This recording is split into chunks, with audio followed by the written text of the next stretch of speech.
Whew. All right. Howdy and aloha, everybody. This is James with Monotalk. And thank you all for being here tonight. If anybody is here right now, Evan's got his show. He's talking about some good stuff. God, there's a lot of things happening out there in regards to social media. Um, Alarming, blocking, taking your monetary ability away. It just continues. Hey, Cheryl. And it's just continuing to get worse. The totalitarian fascism regime that our country has become. Okay, it is getting really alarming. Let's say that's probably a better word for it. That we're hearing so much information. You won't hear it from the mainstream. Thank God Ben Swan is back, by the way. And it's good to have people like Let the Madness Begin. Great couple of guys out there doing some great work. Sane Progressive, Jamal Thomas, uh, political soapbox, progressive soapbox.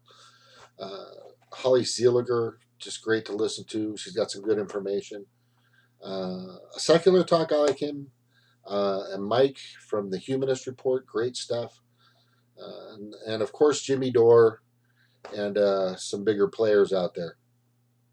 But there's a lot of information that we're hearing that they're tightening down on us being the independent people out there that are just making observations. We're just doing our research. We're just checking our sources, linking, finding out what's going on from this person to that person. Taking in at first with a grain of salt, but then doing the due diligence to find out what exactly is happening or what's unfolding. Like I always say, there's this story and that story, and then there's uh, the perceived truth, not absolute truth, because you weren't exactly there and you weren't exactly uh, at that place where it actually happened or whatever the incident was. So you take in as much information as you can and you process it, and then for me, you'll have my observation, you'll have my perspective, you'll have my opinion, and I think it's important, and that's part. That's a great part of what this show is. We have people like Cheryl Vick that come on. Thank you, Cheryl, for being here, and a lot of others that go in the gallery and also that come on. And as I always say here with Monotalk is everybody can get the mic. Come on, I can have up to 50 people in this chat room, in this forum, and our uh, in the galley, I call it, or where the live chat is, that's recorded as well. So your information is important. It's pertinent. It means something. It'll be documented. Hopefully, it won't be, totally erased one day. But I think YouTube understands what my core goal is, and my core goal, and a lot of social media out there. I am just trying to save this planet. I really am trying to slow down the wreckage and the abuse and the pollution and everything that's happening to it by making sure that the right empathetic and caring people are in office or in power in the judiciary, legislative, and executive positions that we have out there. At this time, we don't. I just don't see that care for the the planet in a whole and its people and all of its inhabitants. I just am not seeing that. It's just being run by the 1%, the corporations, the lobbying bodies, that have tons of money, the super PACs. They care more about the dough than they care about the people. And that's the sad thing that's happening out there right now. And it's really starting to get really bad. So, and then they're shutting down what we're trying to tell you is just get together. It's uh, ants don't need grasshoppers, right? It's grasshoppers that need ants. They need us. They need us to be consumers. They need us to fight their wars. They need us to pay the taxes so they can, so their whores in office and legislators can push for larger military spending bills. This just huge amounts of money. I mean, if you've ever seen $1 billion, which I never have, I think $1 trillion can fill up a football stadium with, $100 bills. I mean, that is just a shit ton of money. And this kind of stuff, and we're already in debt, $21 trillion. And the unemployment rate is not what they say it is. It's much worse. There are a lot of people out there that are making under what they need to make. Nobody's getting paid what they should be being paid according to the 70s or the late 70s. It should have been, it should be now at about $21 or $22, should be your hourly minimum wage. If it continued to go in the pattern that it was going back in the late 70s, and then that's when it started to fall apart, and they had a lot of people that were started to throw money in politics, and it just got worse and worse. A big thing is, we need to overturn Citizens United, and we should completely pull money out of our voting process and everything of that nature. Hey, Air Force, welcome. And there's just so many things right now that are just every single day it just gets. I don't know if it's more alarming or even scarier and more alarming, but I'm just hearing so many things. But if you actually went onto uh, Google News, right? Not that I'm a big proponent of any news out there, even my own. Even I have to chickity check myself before I wreck myself. Even my news, I want you to make sure that, or information that comes out of here, I want you to check it. Don't if somebody says, "Oh, this is absolute and total fact," please still check it. So if you just pull up Google News, what does Google want us, or what does the mainstream media want us to know today? What is it that they want us to know? What they want us to have circulating in our minds? And like usually, the first thing we'll see here, right? The first thing I'm seeing here is Donald Trump, Vladimir Putin, Russia, nuclear weapons, Jared Kushner. Oh God, it's just and I'm seeing that every day. It's totally nuts and it's totally wrong, and it's just got to stop. It's just absolutely freaking ridiculous, and I'm really getting sick of it. You know, I was on earlier, and so was Stevie with Red Economics, was really cool. She was on there, and they were talking about today. They talked about a various uh, "Let the Madness Begin." These two black guys are just, I forgot their name, Michael and something else. They're just great, but I've only seen them like 6 or 7 times. But every time they're talking, they're right up there with everybody else that's doing everything that we're doing, and it's great news and it's good information to hear. But they were talking about um, Mueller and the investigation, and Gates and all these other people that were involved in it, and they kind of threw out a little bit like, you still have to give it a maybe, because maybe Trump is, or possibly is, guilty of some kind of Russia collusion, and I was kind of concerned about that they were, and I don't think they were trying to push that narrative, but when you leave that out there, that's the same narrative that CNN is trying to leave out there. That's the same talking point or brand that MSNBC is trying to leave out there. They're trying to make sure that you still have well, I don't know, he could be, a Russian Kremlin spy, and it's just getting out of control. And then I have to do my disclaimer. No, it's ridiculous that Trump's even in office, but there was no way I was going to vote for Hillary. That's why I voted for Jill Stein, and I sleep very well at night because of that.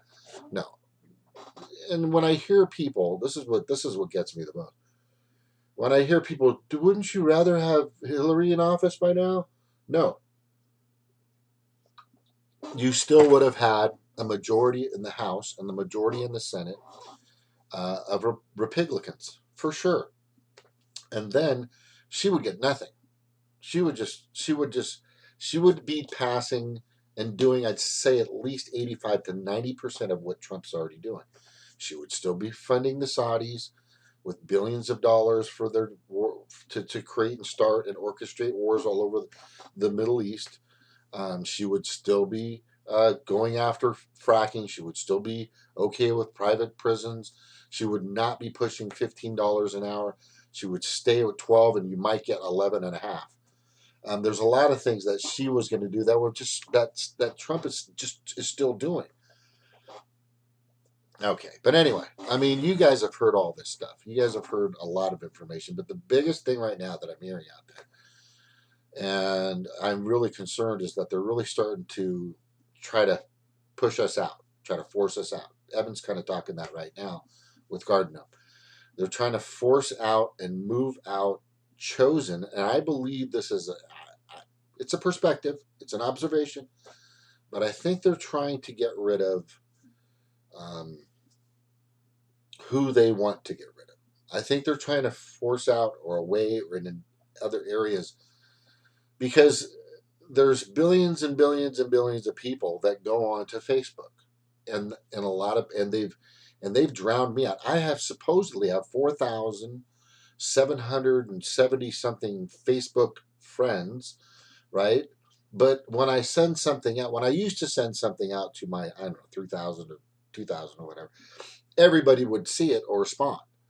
But now, for some reason, nobody sees it, and if I live stream, more people see it. But I don't think everybody does, or anybody that's on, I guess.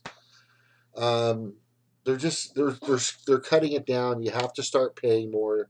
Net neutrality to net neutrality is on its way. Hopefully, a Jit Pi will be um, hauled away for some kind of colluding with some telecommunications company that he recently did.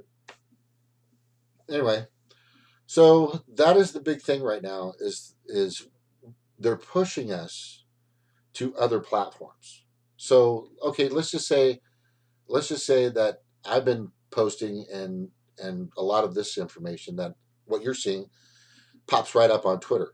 That's great. And I want people to see my videos on Twitter because I want them to know what's going on, and I'm trying to help and and do what I need to do to get things moving in the right direction for everybody. I'm not just thinking about myself or my religion or the occult or the Illuminati or the Nazis, or I want everybody to be fine. I want everybody to, not everybody's gonna live in peace and harmony. I fucking know that. Okay, I got it. But I think if more people understood that it's okay to be happy, it's okay to feel joy, it's okay to be comfortable with the person you're with, it's okay to feel love, it's okay to be happy and joyous and not scared and okay. Yeah, there's going to be times where things are fucked and you're going to have a crisis situation, where you're going to have to do things to defend yourself. I get that. But you know a utopian place or utopian Shangri-La type situation isn't bad. You know, the world itself already has some pretty detrimental and severe weather. We have earthquakes already. There are some bugs out there that could bite you, that could really give you a problem. I mean, do we need to make it harder on ourselves from ourselves? I mean, that's what gets me about the species, us, is there's so much other shit out there that could fuck us up. Thanks, Chris Carlson. Meteors. But anyway, I think you guys get what I'm trying to say. Can't we all just fucking get along and just start traveling through space a little faster and things like that? Our focus seems to be in the wrong place. Our focus seems to be in the wrong directions, and we seem to be scattered. And I think no, it's almost like I know that the 1% wants us to be bickering with each other. They want us to be the racial divides and economic divides and border divides and different countries, different culture divides, religious divides. That's always been the trump card they use. Is using religion against each other. But I think they've always controlled that so that if they're fighting amongst themselves, they're not focusing on us because I'm going to eat these 5 plates of lobster and this New York steak while they all eat dirt, and fight amongst themselves. And that's something we need to really keep in mind. Who are the real enemies of our species? We are. I am my own enemy. Okay?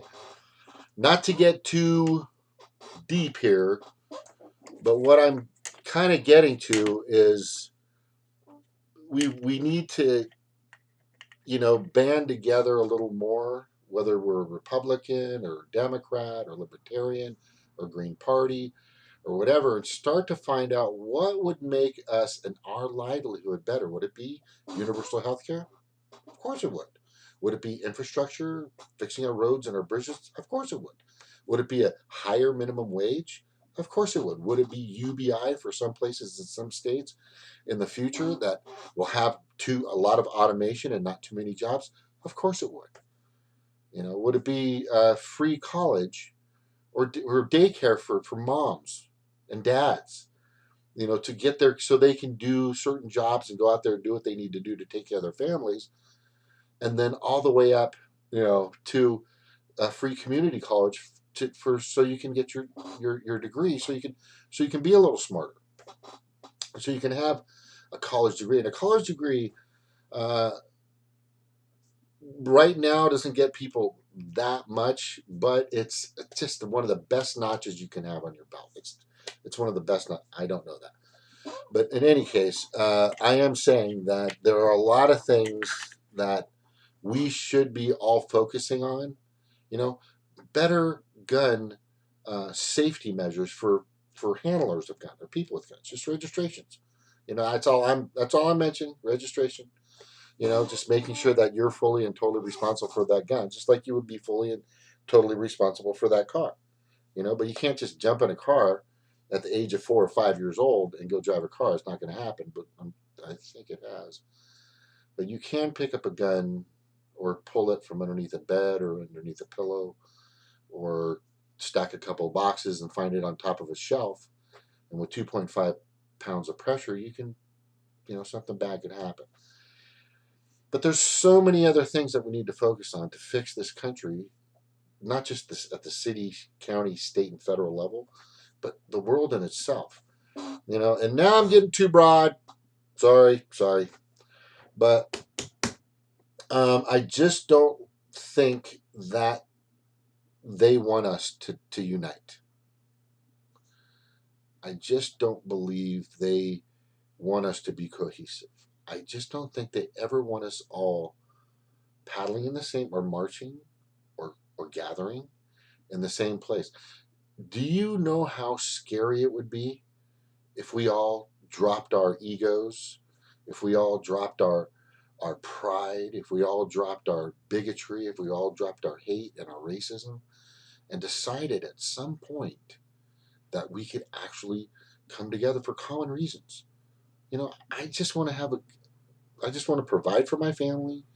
I just want to make sure they have food, they have clothes. I can go see a movie, with them, or go roller skating with them, or go, be able to afford a surfboard or something, and go snowboarding out there with them.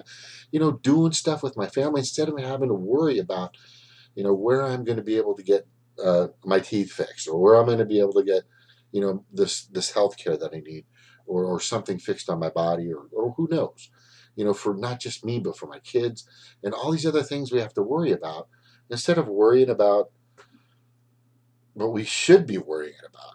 And I think it's more of like each other, maybe. I mean, I don't know. Is that stupid? You know, and then I'm hearing all this Illuminati stuff, and I was watching some of the interview with Evan back and forth with a few other things I was checking out, with the political Avenger. And I don't know. I can't really say if she's, leaning into something that really isn't there, or has she. I mean, it seems like she's done the research. It seems like she's put a lot of time and effort into gathering all this information, but her narrative is pretty serious. It's pretty deep. And I can't put it past, you can't say no. You can't say no to these cultist things and these groups and these Illuminatis and these gangs and the skull and crossbones and all these other, you can't, because there's so many things that kind of have connected them in some way. I mean, is our country being ran by a bunch of fucking satanic crazies? You'd think you're a little crazy just to even think that. So you got to be careful. That's all I'm saying. When you're heading down the rabbit hole, remember, the deeper it gets, the harder it is to climb your way up. So don't get stuck in the rabbit hole. And there's plenty of them out there, guys. So, but the very visible rabbit hole that I'm talking about it's very blatant. Demonetizing independent news sources that are out there, blocking us from voicing our opinions. I mean, I've heard some stories of people on Facebook and people on Twitter and people on Snapchat and other social media, mainly Twitter and Facebook, that they've said or posted a meme or something that just, it wasn't offensive. It didn't curse. It didn't call anybody the C word. It wasn't, pornographic or anything like that. It was just the truth. Just the truth. And then all of a sudden, they go in the freaking Facebook jail or Twitter jail.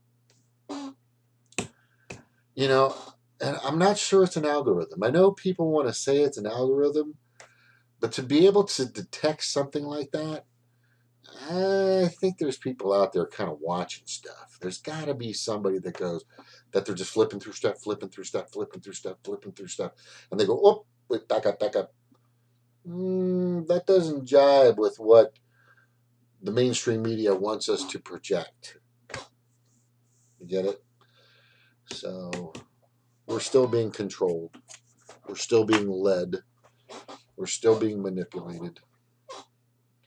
I mean, what have we not? That's the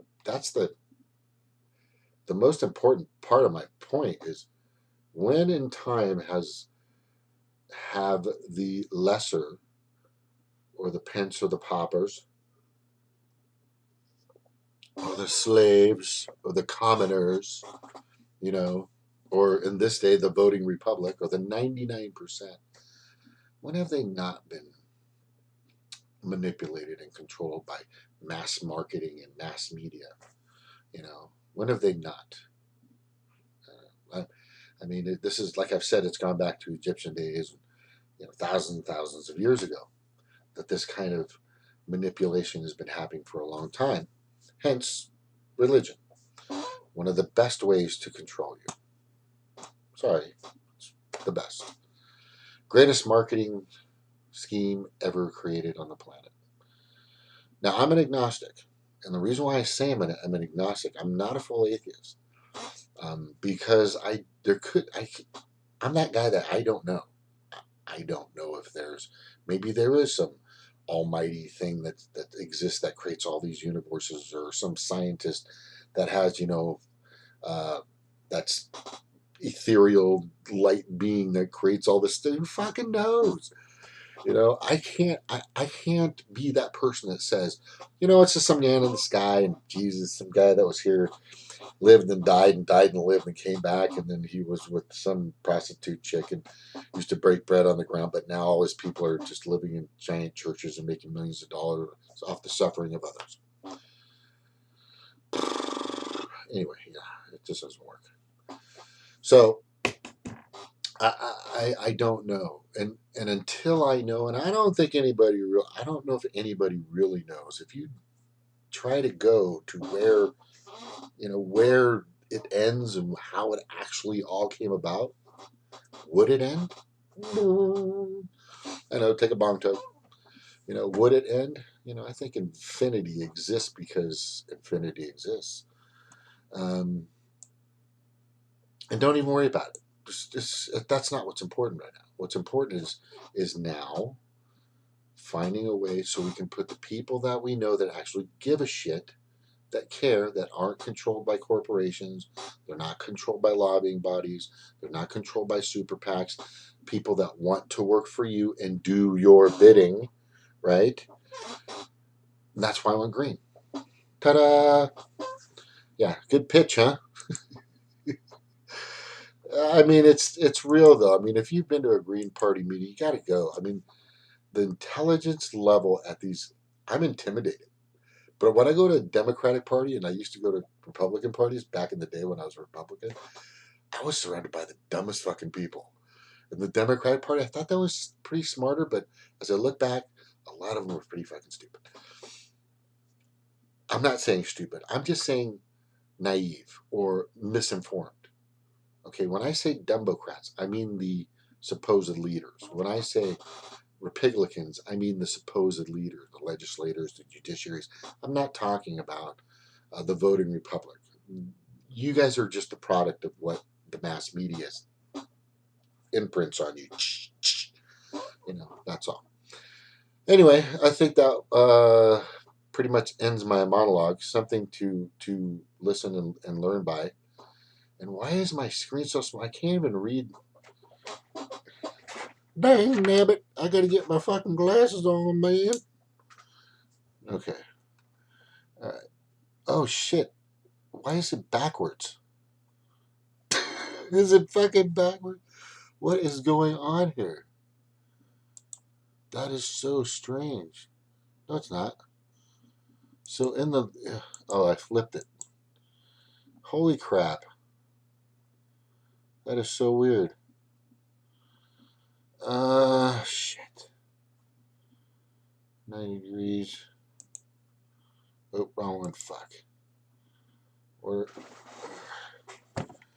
now that was funny. Whoever fucking did that, and there's no way I did that. So anyway, I'm sorry, guys. That's so funny. Transform. Okay, now it's upside down. I'll get it. I'll get it. That's for 80. Okay, now transform.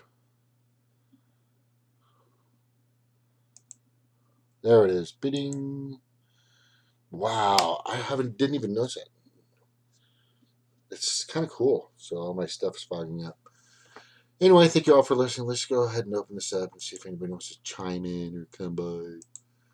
If I get a big outcome of people, I'll probably stay. If not, then I'm done. Copy invitation. Wow, that was fucking backwards the whole time. I am so sorry. Ah, sorry. Anyway, let's post that here. Post that there. Put here. Put there.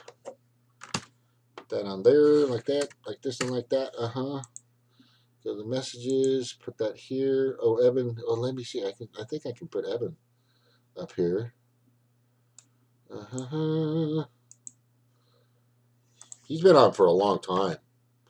I'm just telling you guys. That guy just put in some fucking hours. Jesus, dude. Media could not be played. Why couldn't it be played? All right, welcome. Evan, what's up, bro? How's it going? Yeah. Hey, it's been a marathon today. I was just saying that. I was just saying you've been on since like 5. For me, 5 o'clock, right? I mean, I came home Yeah. from work and you were on. So, yep, for whatever, well, I had a crash last night, just waiting for a PA. I was worried and didn't do any videos. And then I went to work and then came home, did some family talking, and then went straight to the interview at like 7:30-ish. So it's been like about 5 hours. I mean, this is like a second full-time job. Just don't It get paid. is. It is. Hey, William. It Hey, is. how's it And going, William? it's got to, your only payoff for this, and this is my payoff. I mean, I'm not expecting to be a bazillionaire doing this, but I'm just hoping that our message gets out. And my goal, like I always say, to try to fix what's going on, help people, fix the planet, just keep it from fucking dying, and Hmm. help people and the inhabitants. That's my goal. Definitely. Yeah. What's your goal, William? Well, I'm just well. That's why I named my pages "Truth in Charge" because I just want to keep the truth in charge. Yeah, it should be. Yeah, it should be. The truth should be number one. What I always say when I'm actually putting real truth out there, I put so this is absolute fact and complete truth, or complete fact and absolute, either or. But Mm-hmm. if I know for sure that it's totally incomplete, like 1 + 1 = 3. You know what I'm saying? Mm-hmm. Yeah, There you go. I think a major part of my format's gonna be like, I'm gonna find something that's a lie, and I'm gonna make a remix out of it. So I see a politician lying, so I'm gonna make a techno remix out of it, like I did with Yes. John Podesta. Yeah, that John Podesta video that you did was awesome, dude. Yeah, like I'm thinking about probably auto tuning their voices too, like just making it like EDM, What is EDM? electronic dance music. So one of my ideas, and William, can you put in the chat your YouTube channel if you have one, or Twitter? Well, I have my YouTube channel is Truth in Charge with Pounds. But I don't use that. I haven't used it yet. I have a Twitter. I have a Twitter and a Facebook right now, and I'm building goals. I'm at Truth in Charge with Pound. I mean, at Truth in Charge is Twitter, and then Facebook. That's just I'm just at Truth in Charge again. I think you can just do that. It's just Truth in Charge with Pounds. Sure. Yeah. Yeah, one of the things that I'll start doing later on, you'll see, is it's not going to be live stream, but it'll be some stuff. Like I'll have interviews with on Zoom with like Hillary Clinton or Obama, but it's videos of them being interviewed with what they're saying. I just intermingle, like I'll ask them questions, they'll answer, and then Wait, let me see if I got you. So you're gonna make a video of yourself. You're gonna ask a question, and you're gonna crop out the question you asked, and then you're going to put whatever politician in that format. Yeah, I gotcha. Kind of like this. Kind of like this. Oh, like I'll be like a. I didn't think it was necessary to do that because I was. And then you would go. So you were saying, and then you'd go, because you were peeking through the window or something or whatever. You'll see. But it'd be like I'm just doing my normal thing, and then we hear this ding, like someone trying to come in a Zoom session, and I'll let them in. And I go, "Holy smokes, President Obama! How nice to see you. Thank you for joining me." Like, hello, Oh, on here, that would be cool. Yeah, but it's all fake. It's just for no, I know. I know. Yeah. But I'd ask him. I've got him booked tomorrow anyway, so he's not going to go. Yeah, I just ask him. So the war in Afghanistan is going really great, right? What do you think of Trump? And then it just goes back to like something he says maybe back in like 2014 or something like that. Who does a good Obama? I know Christian does a good Trump. Christian's pretty good at stuff like that. Yeah, I can do it. Let's hear it. Ted Cruz. Okay, let me think of something to say. Something to use my voice. You're kind of close to his voice anyway. Sorry. But okay, but yeah, I know. I do sound kind of nasally, but okay, I can also do Elvis, but that's not a politician. and I can sing Elvis. Oh, that's even better. Another thing would be like just for commercial, or like just fun value. I wanted to do it for so long, but I may not get to do it. Is when you saw Mark Hamill, where he's getting interviewed and he's got that look and he's breathing hard. That's Yeah. like him right after seeing Last Jedi. Yeah. So I'd be asking him, "Oh, Mark Hamill, thank you for joining me." It's like, how did you like the movie? And you get that. Yeah, it's like, Mark, hello. It's like, how was the movie? Just silly stuff like that. It's or you fun. could maybe you could get his voice as the Joker too. Yeah. And like the Hillary Clinton, what does it matter? Whatever. At this point in time, what does it matter? When she's talking about gosh, I can't remember. But just snippets like that. And it's like, yeah. Or maybe I remember that one time where what's her name sings to Hillary Clinton. Who? Oh, fucking. Oh God, the twerker. Huh? Who to Hillary? It wasn't Miley. It was someone else. Oh, Who was it? Oh, it was a black woman, a great singer. I forget her name, but she was singing to Hillary, and Hillary was just kind of it was like a serenade. And it was just like jiving weird with it or anything. Yeah, and just Hillary's reaction is like trying to dance, or she's just shaking her head. It's weird, but anyways, just those types of things, and it's Illuminati mind control. Yeah, and we could do this where awkward moments of the elite. Yeah, we could do it. So we can actually have you on it, or Garden and William, where we could all do it in a group edit. Like as long as we know what she's gonna, what the person that we fake invite in, and just do it that way too. I mean, it's pretty easy. I'm in. It sounds fun.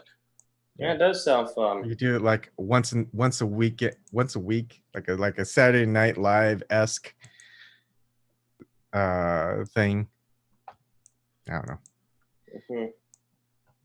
I'm always down for doing some trolling. We were just discussing that I love to troll. You know who else loves to troll? Elizabeth Beck. Oh yeah. The shit out of people. It's hilarious. Yeah, I agree. Dude, I mean, like I've seen like Jared Beck posting. I mean, he's been pretty frustrated. Like he's been saying like he can't protect. He's just doing a whole bunch of stuff like I can't protect my children. I'll probably get shot. Like he's posting stuff like that, and I have no idea the context of it whatsoever. Well, Jared doesn't troll. There's no humor in it, and he just smacks a hammer at your face. Yeah. Come at him. Like there's no trolling. Twitter's being weird, and I keep getting like people I follow, I stop following them. It happened with Forsaken. It happened with Elizabeth Beck. I was following Elizabeth Beck, and I wasn't following her. So it's like everyone is like, why am I getting these tweets? There's some weird stuff going on with Twitter, and I'm not a conservative, I don't think. No, but here's the thing. Like, I don't believe in censoring conservatives just because I hate their beliefs. No, it's just, I don't know. It's because when you give permission to censor one person, you're giving permission to censor yourself. It doesn't stop once one person gets censored, and everybody can be censored. Same thing with the death penalty. You kill one, the government kills one person, and they can kill everybody. There's no limit. So, like, what, and it's just, I don't know, it's crazy.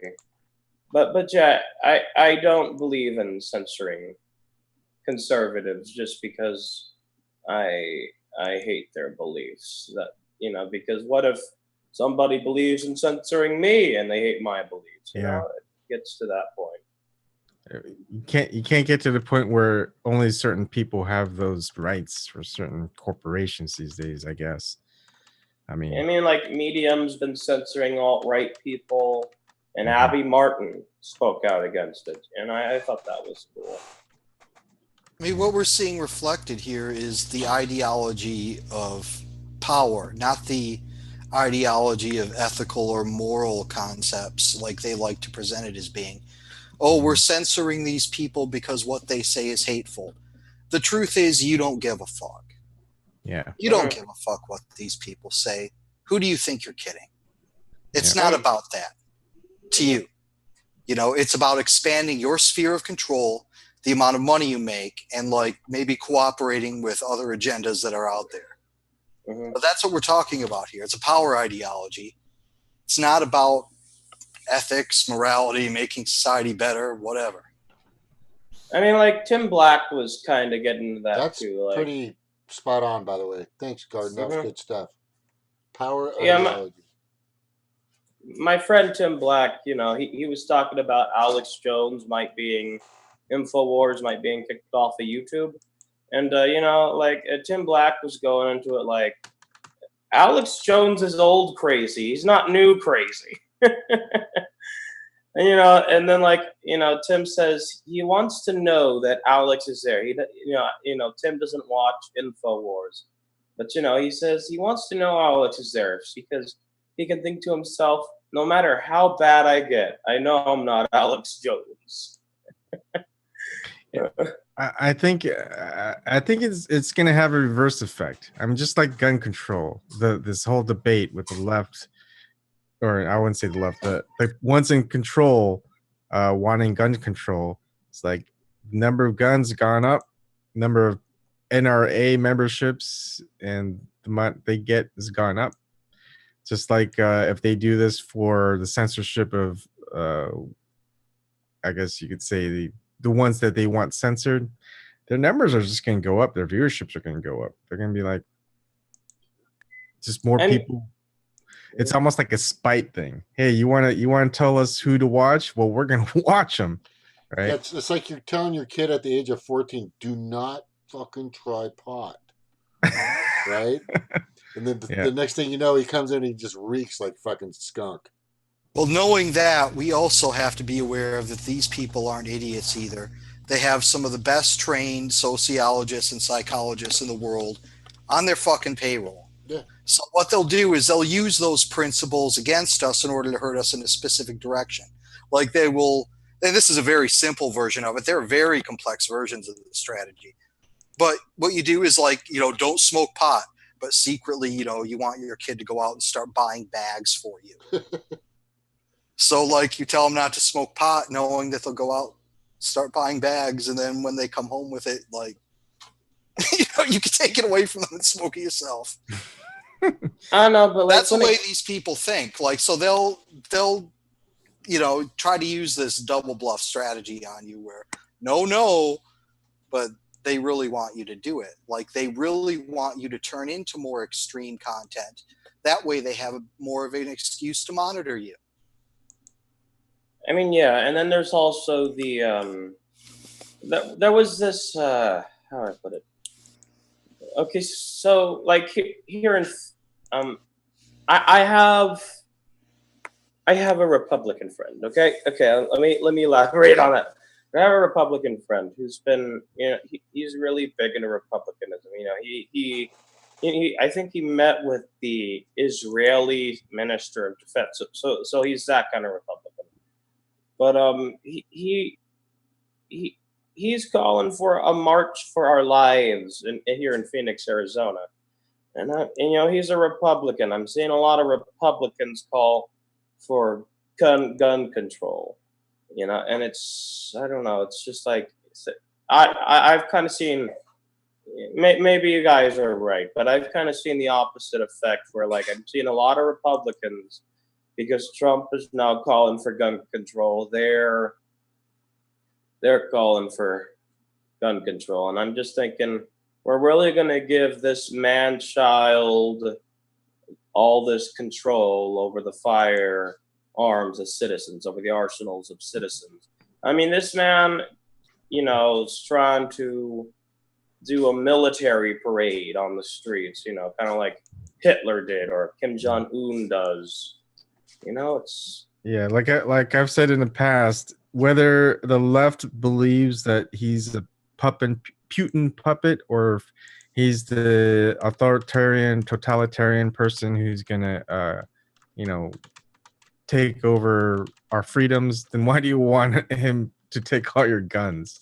It just doesn't make sense. And I mean, like Democrats in Congress and I think in the Senate no, just Congress authorized Donald Trump to have more surveillance power than Obama did. You know, like the Senate candidate that my girl Eve is running against, Kristen Sinema. She's a Democrat. You know, she's in Congress right now, and she's voted with Trump like on 60 to 70% of issues. You know, like it's that deep.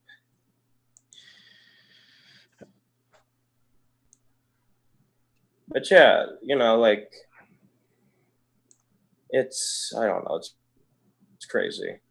It's crazy. It's crazy. It's crazy, man. I was saying. Here's what I'm very concerned about. The biggest concern I have is that there's not enough of us. There's not enough people that know that we're being stifled. There's not enough people that know that we're being overly manipulated. There's not enough people that know that the powers that be, or the pimps, or the 1% lobbying bodies, super PACs, etc., are controlling our current whores, which are the legislators, judiciaries, and executives that are in power with the United States right now. And people aren't getting that. They aren't getting the two-party oligarchy. They aren't, we need more people to understand what's really happening out there. And the more people that actually know what's really happening, and I'm not saying this as just a perspective, this is what's really happening. There are people out there right now that are just doing whatever they can to make it nuts, to make it crazy. We shouldn't be having these conversations. I would rather be talking about surfing, paddleboarding, and working on my truck, honestly, and maybe some fishing every once in a while instead of What doing kind of this. truck do you have? A 1500 Dodge Ram. Yeah, I used to own a Ram 1500. I had the single cab. It's a fucking. I get 13.5 miles to the gallon. That's why I sold mine, dude. It's so bad. I'm wanting a truck once I go to once I'm fully in Columbus, Nebraska. I mean, there's a lot of things I will need a truck for. That's why. You better get a truck there, buddy. Yeah. So I've been looking at the Toyota Tundras. They're pretty reliable. Yeah. They got so if you got the extra the double cab, and they've got like TRS, which is like I forgot what the TRS stand for, but you get an upgrade package with it. I'm trying to find like used first. There's a lot of used. They're reliable, so it's kind of a good deal. But yeah, I'm not looking forward for that horrible gas mileage though. That Ram was a beast, man. I still regret selling it. Like, I just didn't have any, and you always have a use for a truck, really. You probably should never really sell a truck. Yeah. The more I think about it, but I really wasn't using it for a long time. I was like, I got to get something that has better gas mileage. This is killing me. Yeah. And it's something funny though, because even though my girl Eve is running against Kristen Sinema and whoever the Republican nominee is going to be, either it's going to be Joe Arpaio, Kelly Ward, or Martha McSally. Kristen Sinema actually voted for Ralph Nader in 2000, or at least I saw in a Republican attack ad against her. But then again, she's voted with Donald Trump on like 70% of things. I don't know, but I just don't. I'm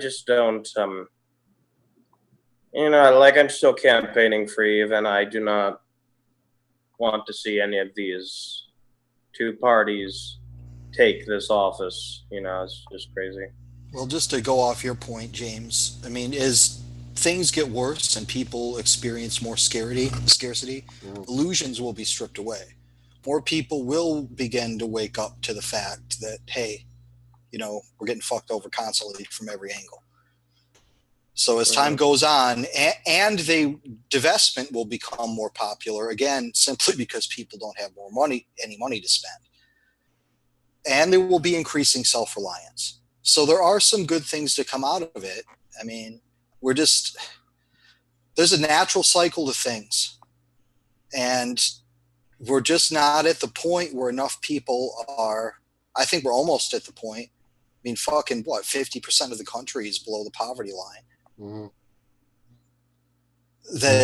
But apparently it's got to go farther. Like, there's still key pieces of the puzzle that have not decayed yet, but will decay. To create, I know what you're saying. To create like a world national panic. All of a sudden they're just like, holy shit, it is bad. It affects so many that it finally they finally all wake up like, oh fuck, we are being screwed. I mean, it's like a critical mass. Critical mass. Yeah. I mean, people. Go ahead. Sorry. I mean, people were planting victory gardens during the Great Depression. I think we should probably start really encouraging something like that again, because it happened before. People all over started planting gardens, trying to, like uphold their status in that way, because the Great Depression happened. But yeah, we just need to start encouraging a lot of things. And I divested from Bank of America, and I put my funds into a credit union. I think we should start encouraging credit unions. Yeah, I mean, yeah. At least my wife is good at like deciding to go local. I mean, we local bank here. We're gonna do a credit union in Columbus for our house, our home loan. So, I mean, it's always a step. It's always also a sacrifice. You're getting a little bit worse rates with credit unions and local banks than you are the big ones. Yeah, but I mean, it's time to take away the big banks' ability to actually keep their rates and give the smaller guys a better advantage. Mm-hmm. Like it has to start with a little bit of a sacrifice before we can get to a point where we're winning. Yeah. I mean, it's little things. I mean, eventually, like all the little things will add up. But I mean, there's a lot of little things that people need to do to make it add up. But sometimes, the bigger the things, if we can pull it off with a smaller amount of people, the better it is than a lot of people just doing a lot of little things. I mean, that's what mathematics is really about. The biggest things are made out of the smallest things. Yeah. So it's just we gotta maximize our efficiency. Just the most we can do with the least amount of, I guess, effort or work or people to do it. Find solutions just to start with. It can't go on like this forever, of course, but just for most people to start with, there are things that you can do within your own life that aren't going to radically change your life. Mm-hmm. Okay? Some of these things do not require massive commitment or massive change. Some people as a whole are more likely going to respond to that kind of argumentation than they are like, you should strip all GMO foods out of your life, or you should devote 4 months out of the year to creating gardens. Most people are going to say, oh, that's a good idea, but then they're never going to do it. Yeah. But there are things that people can do, like, that don't take a lot of effort. And we all know what they are. We've been over them, It's simply divestment and finding, like, other smaller places to, invest. It's just kind of that simple. Like the only reason the Dakota Access Pipeline is even being built is because people have their funds in these major banks. Yeah, I mean, just little things. You need a hammer. Go see if your local second-hand store has a hammer before you go to Walmart. Or You yeah, know? or used, or if it's on Free Cycle, or if it's on your Craigslist, it's selling older stuff. You know, Craigslist is all right, but like when you start feeding into like eBay and stuff, that's when you run into Yeah. problems again. uh, local first, used first, reused first. If you got something that's all busted up and in a basement, that's all rusted up and all that stuff, you can probably clean it up and still make it usable. It's like, don't waste it. What are those 4 R's again? I have to look it up. It's been late. 4 R's. It's like reduction, reuse, recycle, and recovery. There you go. That's good to have. That's what we Anyways. should be doing. We should have been Should be doing the a lot of that driving stuff. principle of our fucking society. Yeah, Yeah. I may be back. I may crash. I'm hungry and tired, so I bet. Thanks I'll for be coming, listening man. in. Kick me out if I don't come back in. I'm just gonna mute and. All right. So here's what I was talking about earlier in my monologue, is that it's getting to the point, and I'm hearing more and more information about this very simple fact. And this is a fact. They seem to be tightening down on independence. The independent forum, the independent news, the independent sources. And it seems like they're shoving us into Steemit and these other places where not very many people go. Do you see what I'm saying? It's like they're pushing us further away from the mainstream social. Now you can say that now. You can actually say that mainstream social media is Facebook. Mainstream social media is Twitter. Now they're pushing us to these other sources out there. We were talking about that the other night on Kelly's channel. I don't know if you caught any of that. No, I didn't get that. Well, we went into this whole conversation, good hour plus conversation about it, and it seems to me that they're trying to separate the sheep from the rams because it makes the rams easier to control, and it keeps them from contaminating the larger herd, so to speak. So you got that philosophy at work there. Right. I mean, a major part of what I do with my page on Truth in Charge is that, like for starters, people need to stop the hashtags. Okay, I know it's going to be hard, but that's how they find that's how they find the rounds. If you put in hashtag DNC lawsuit, they'll probably block you on Twitter. Or if you put in hashtag, they probably already recognize hashtag green enter and dem exit. So you gotta, I don't know, maybe put like an underscore between the hashtags. But I would just say just discard the hashtags. Okay, there needs. Yep, I agree completely, man. We're dealing with like advanced databases here that have no problem tracking more hashtags than you could type in your lifetime if you typed every fucking goddamn minute. Like, so there's no point. Just quit using hashtags. Watch like what phrases you use and use abbreviations. If you want to even care about avoiding them, I don't really care about avoiding these people. Yeah.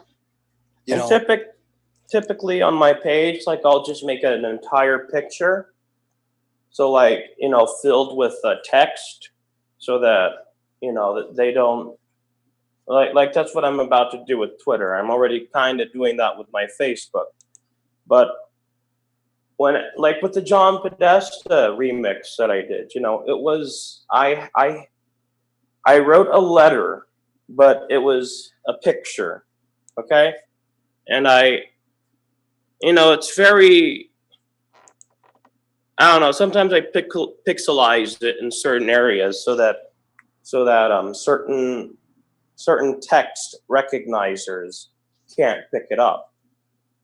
You see, but that's that's just complex stuff. But the first thing that people need to start doing is just discard the hashtags, because the algorithms, they're Well, the other thing we got to keep in mind is they've got you 8 ways to Sunday. Like, discard the hashtag, and then like they also have databases that will track if you use specific names.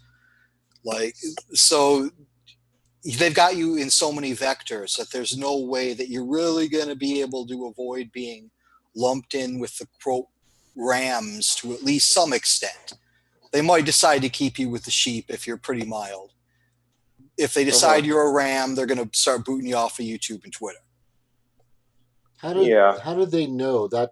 Here's my big question when it comes to these algorithms and all these people that are out there that are their group of social media security or whatever it is or whatever it be. Where's this information that tells us that we should only put these words and not use hashtags? And I mean, where's that? I'm just trying to figure out where are you getting that information, Garden, or you guys? No, to do and what not to do. Observation, dude. And I'm sure that, like, I mean, that's how they track you. They openly discuss it in the media, is that they are following certain hashtags. Media will follow certain hashtags. Government organizations will follow certain hashtags. This is openly stated by all of them. Yeah, but I'm just asking, is there a place to go to find out what I shouldn't be writing?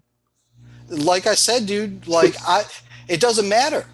Like, they've got you 9 ways. That's what I was going to say after that. I was going to say, should I it's not worth putting the effort into a class or a school where I can learn what not to write so I don't get fucking booted?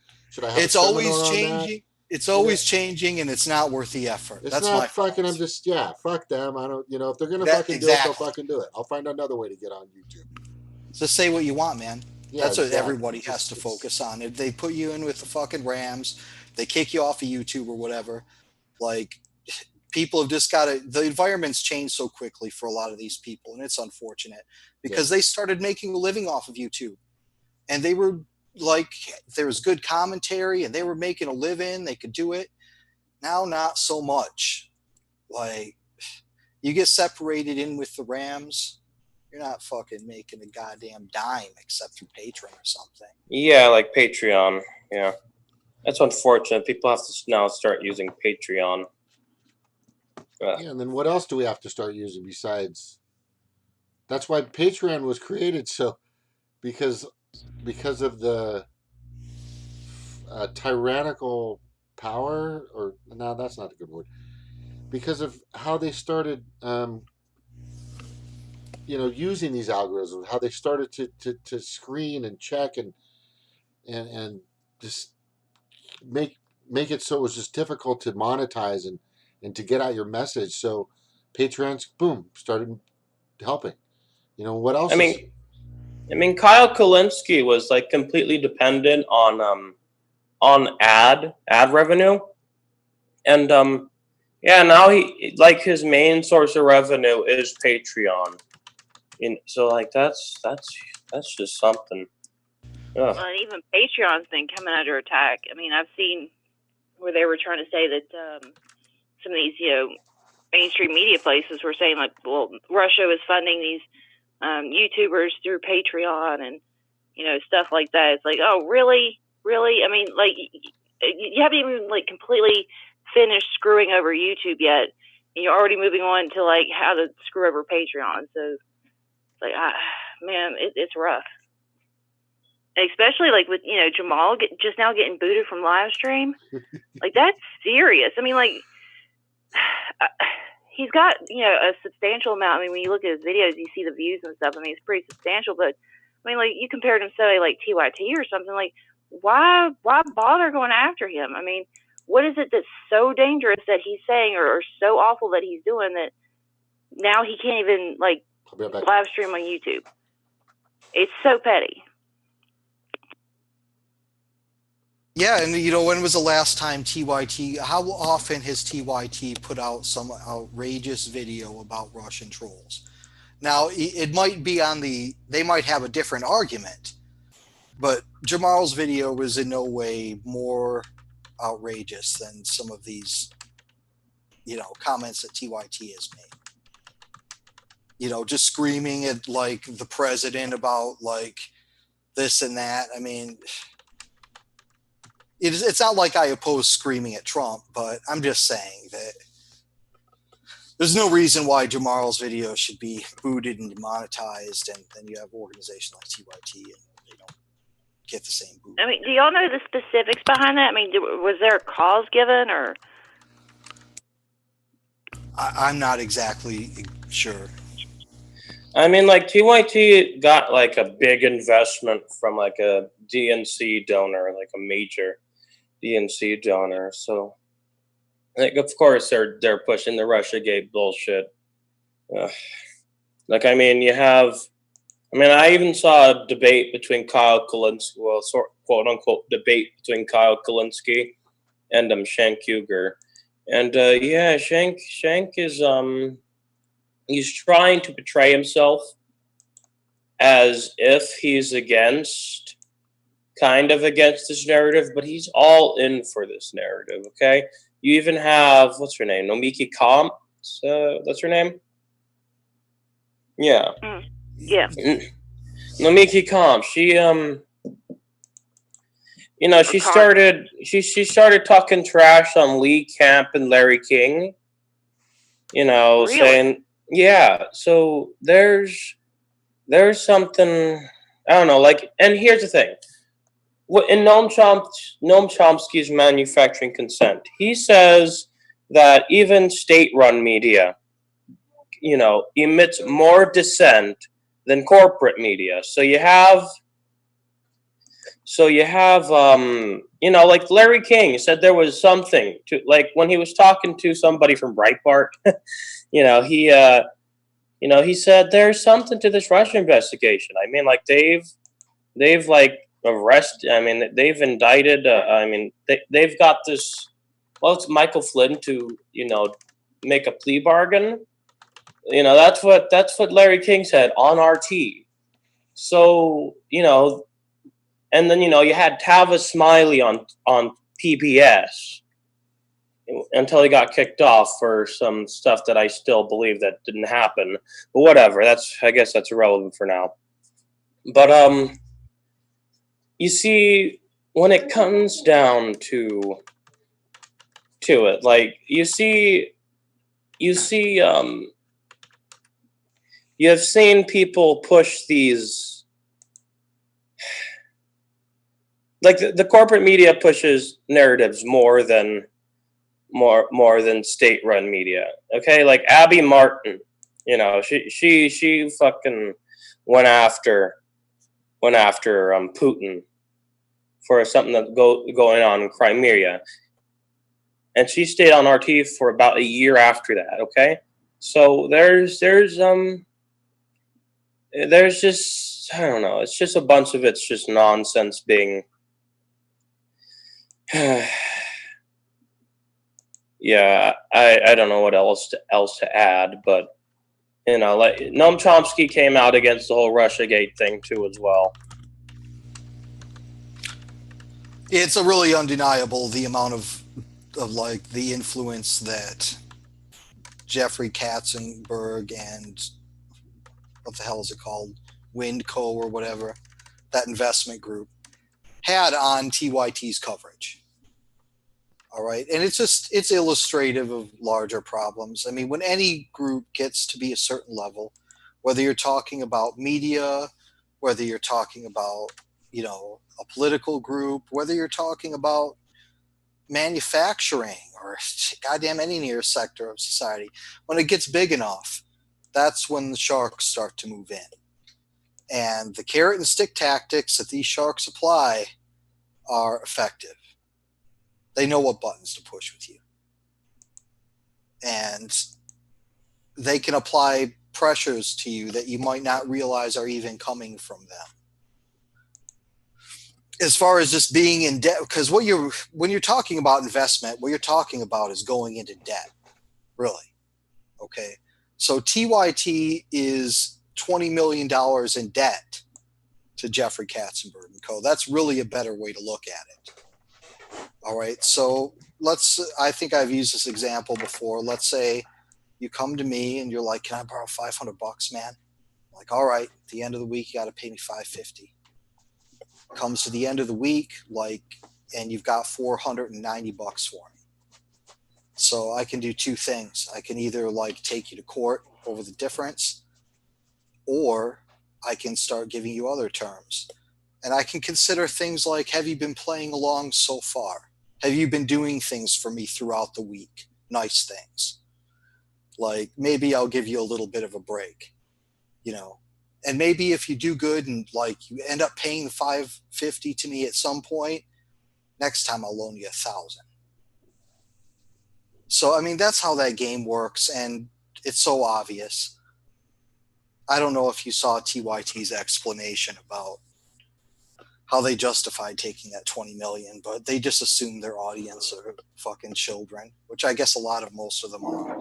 Yeah, I mean, like lots of people were calling Jimmy Dore a Russian bot or something like that. They were calling him a Russian apologist or a Putin lover, Yeah.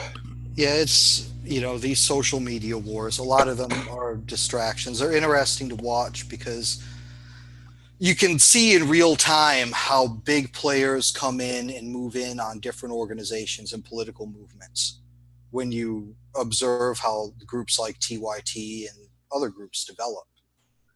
So by studying them, you can learn something and maybe avoid pitfalls in the future as a result. Like we already know that if you have too centralized of an organization, it's bound to attract the damn sharks. So decentralization is one solution to that. Like you don't try to get too big. You create networks of content creators in media, for example, rather than one big media network. And that way, you can disseminate different opinions. I mean, yeah. So you have So like my main roster of things that I actually watch, well, it's decreased like really much substantially over the years. So I think one thing that has remained consistent would have to be Kyle Kalinski's show, Joe Rogan podcast. There was this one show, but it doesn't exist anymore. It was called the Drunken Peasants podcast. Then there was I watched TYT for a while, when it first started. But I stopped, the moment. I think I stopped the moment. I think it was early 2016 when I saw Anik Kasparian and that one dummy. I don't know. He had a beard, then he didn't have a beard. They started essentially slurring at Jill Stein, and Jill's my girl. Okay, I campaigned for her in 2012. Okay, she's been my girl, and I cannot withstand that type of arrogance and that kind of it just gets me to a point where I start to cringe, and I just can't withstand an argument. This would like two types of people in particular. Neoliberal Obama apologists. Hold up, dude. I have to figure this out. I'm the damn host, and I have to figure this out. Hold up. Uh-huh. Sorry about that. Bob, are you there? Bob Schultz, come on down. Is he in? It looks like he's in. His mic might not be working. Anyways, dude, sorry. Go on with your. No, that's okay. It's okay. So anyway, like neoliberal Obama apologists and people who call, like the moment I hear dehumanizing words like illegal immigrant, undocumented alien, those words, those are fighting words, and I've grown to be a non-confrontable person, but I used to be a very confrontational person. Okay, and but it's just those words: illegals, aliens, undocumented. Like when you dehumanize people, many of them who were extorted by the cartels, like those are words that just, I don't know. I guess they trigger me, but they don't trigger me to, no. It triggers me to the point where I want to punch somebody's face out. Okay, so there's something diabolical to me about people who use words directed towards suffering individuals like that. I just can't. Do you mean like on news or politicians? I'm talking about day-to-day people here in my state of Arizona who use the words aliens or use the words illegals. See, that's those more are of a fighting topic words. yeah, that's definitely more of a topic that people would be more educated on over there, because where I'm at, I mean, it's just not something that comes up. So I mean, a lot of people say stuff, even if they're like defending them, it's like, but it's it's ignorance, and sometimes, I mean, I've even said those words. I don't really know much about it, so I try not to fault people too much on their language. Well, I mean, kind of like what they were raised in, but or what they know, and the best way they can describe it. But I mean, when you've got politicians and stuff up there, they know what they're saying. They know exactly what they're doing. Good morning, Vietnam. What's up, Ryan and Bob? What's going up? on? Yeah, they talk in dog whistles. It's all dog whistle. Yeah, they do. I used to live down there, dude, and I used the word illegal many times. I never bore any ill will towards the people. It was insensitive. I mean, you cannot blame people from trying to flee the shittier parts of Mexico and Central America. Those places are fucking shitholes. Sorry, I'm going to use Trump slang. Yeah. But that I don't mind. And you can't blame people for trying to flee them. If you want to solve the quote immigration problem, quit robbing Mexico and Central America. Quit disrupting their governments and economic systems. Those should be rich fucking areas, man. There's oil, there's gold, there's like valuable fucking fruits and all kinds of valuable stuff down there. It should be a rich area. And NAFTA did a huge part to that. Like NAFTA.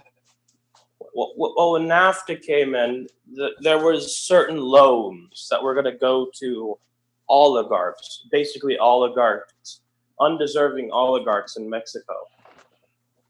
There was, and that's how the cartels really got started.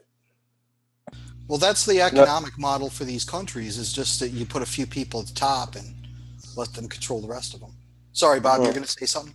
Yeah, no, I read an article about the Mexican oligarchs. Out of all of the richest people in the world, they have profited the most out of anyone, Russian, even America.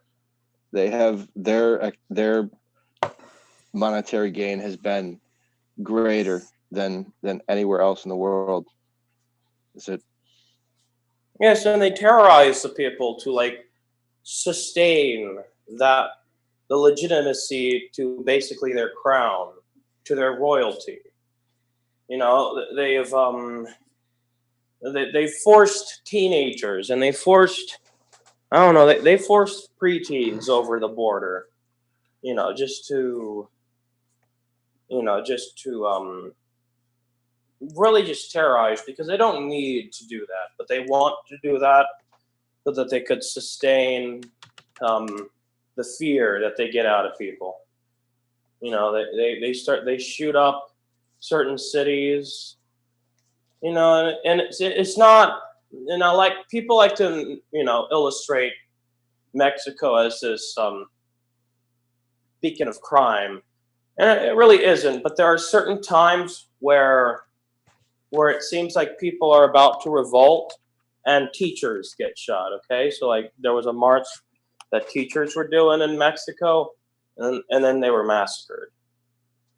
So when people try to rise up there, that's when things start to boil over.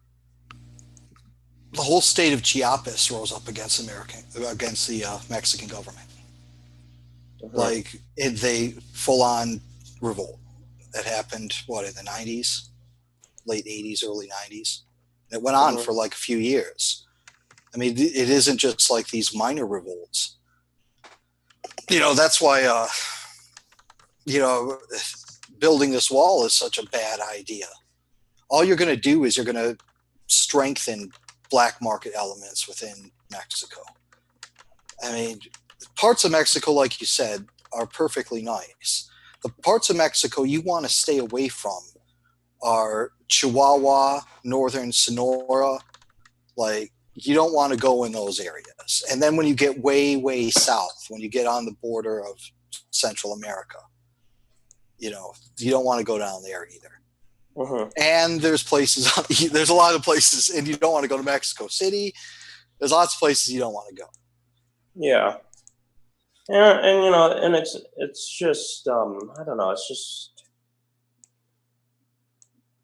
I just don't like the dehumanizing of people who try to escape from that. I despise it wholeheartedly. I probably despise it more than I do apologetics for the Obama administration. But there's something that really fuels, like it just feeds a fire inside of me. I don't know why. And it's because I live here. It's because I've just gotten to know the area.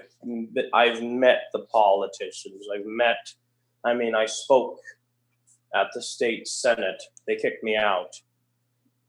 It's I don't know. It's just This picture I've got up is right on the Mexican border. Like, I used to live for a long time. I lived in Apache Junction, and then I lived down between Florence and Tucson. Mhm. And So Tucson is hot. then I used to go vacationing like down by Douglas and by Patagonia, and I used to go into northern Sonora and parts of Chihuahua, and the Copper Canyon area too. So I became kind of familiar with northern Mexico, and I can understand the people who live there having this attitude. Okay, like, it doesn't excuse it. You got to recognize that these people are suffering. That's why they're moving here. No one wants to move to a foreign country, be under constant threat of arrest, and work as a slave. Yeah. No one wants to do that.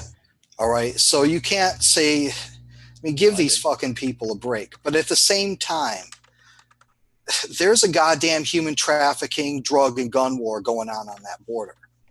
Yeah. And the people who live there have to deal with it. And so they develop these extreme attitudes about it. Mm-hmm. So there's two sides of that story. I mean, there's a fuck of a lot of crazy things that are going on down there. Do you remember, where Casa Grande is? Yeah, I was born there. Oh, so then you heard there's that area, that whole huge area south of Casa Grande that they closed off to public use because of the damn, gun and drug war that was going on south of the Santan Reservation. Yeah. Living in Casa Grande, I got to see a lot of things. And every single mayor that has been elected there, has had some very shady stuff going on. And it's very recognizable. Very recognizable. There's a lot of those small towns like that. Globe is like that. Superior is like that. Uh-huh. Florence is basically controlled by the goddamn prison and the military. Uh-huh. Like they have what? They have the prison. They have multiple prisons around Florence. Sorry, one of them being the death pit where they do the death penalty, Florence State Prison. And then they have like the Border Patrol, and then they have the National Guard. And I know I'm missing one or two more agencies, but people just don't. It's a different world on that border. And I think a lot of Americans fail to realize that, and they're too quick to condemn some of the people who live down there. I don't agree with a lot of the opinions that these people have about fuck these illegals, fuck these Mexicans, whatever. I don't agree with that at all. But at the same time, if you want to solve the problem, if you want to change people's attitudes, you got to be willing to listen to their legitimate concerns. Yeah. And our government and our media is not listening to the concerns of these people. Anybody. They're just dismissing them as racists. Well, I mean, there's how do I put it? Okay, so there's this, I guess it's all controlled. So you have, like people, I guess, launch the word alien into it, and that's where things. I guess that's where things. That's where it all roots from. And the wet B word.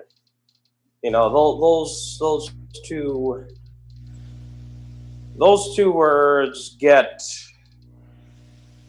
those are the two words that make things difficult. Those are the two words that You put that on the level of the N word. I take it. I don't like saying it. It's wetback, but yeah. I'm half Mexican, so I just don't like the word. It's people get to that point, and I despise it. I despise it. It's a racial slur. Yeah, just like anything else. Huh? So you're right. I get it. Okay. And it's I don't know. It's really controlled. So like when people say, yeah, the oligarchs who are making the mess, that's what I can get. But then people like to point the finger at the victims, and I'm not for that. That's essentially what I'm saying. And when it gets to the point where there's finger pointing going on to the victims of the chaos, that is when a fire is lit inside me, and I either have to calm down, I have to meditate, I probably like heated conversations when the word alien or wetback was used. That's when I have to go to a Buddhist temple or something, and I'm being for real here. I've gone to Buddhist temples here to just. I have never used like the outright crazy racial slurs like wetback or anything like that, but I have used the word illegal because that's just the common term down there. And yeah, but back when I lived down there, their like attitudes were a bit different, and the word wasn't so like toxic as it is now.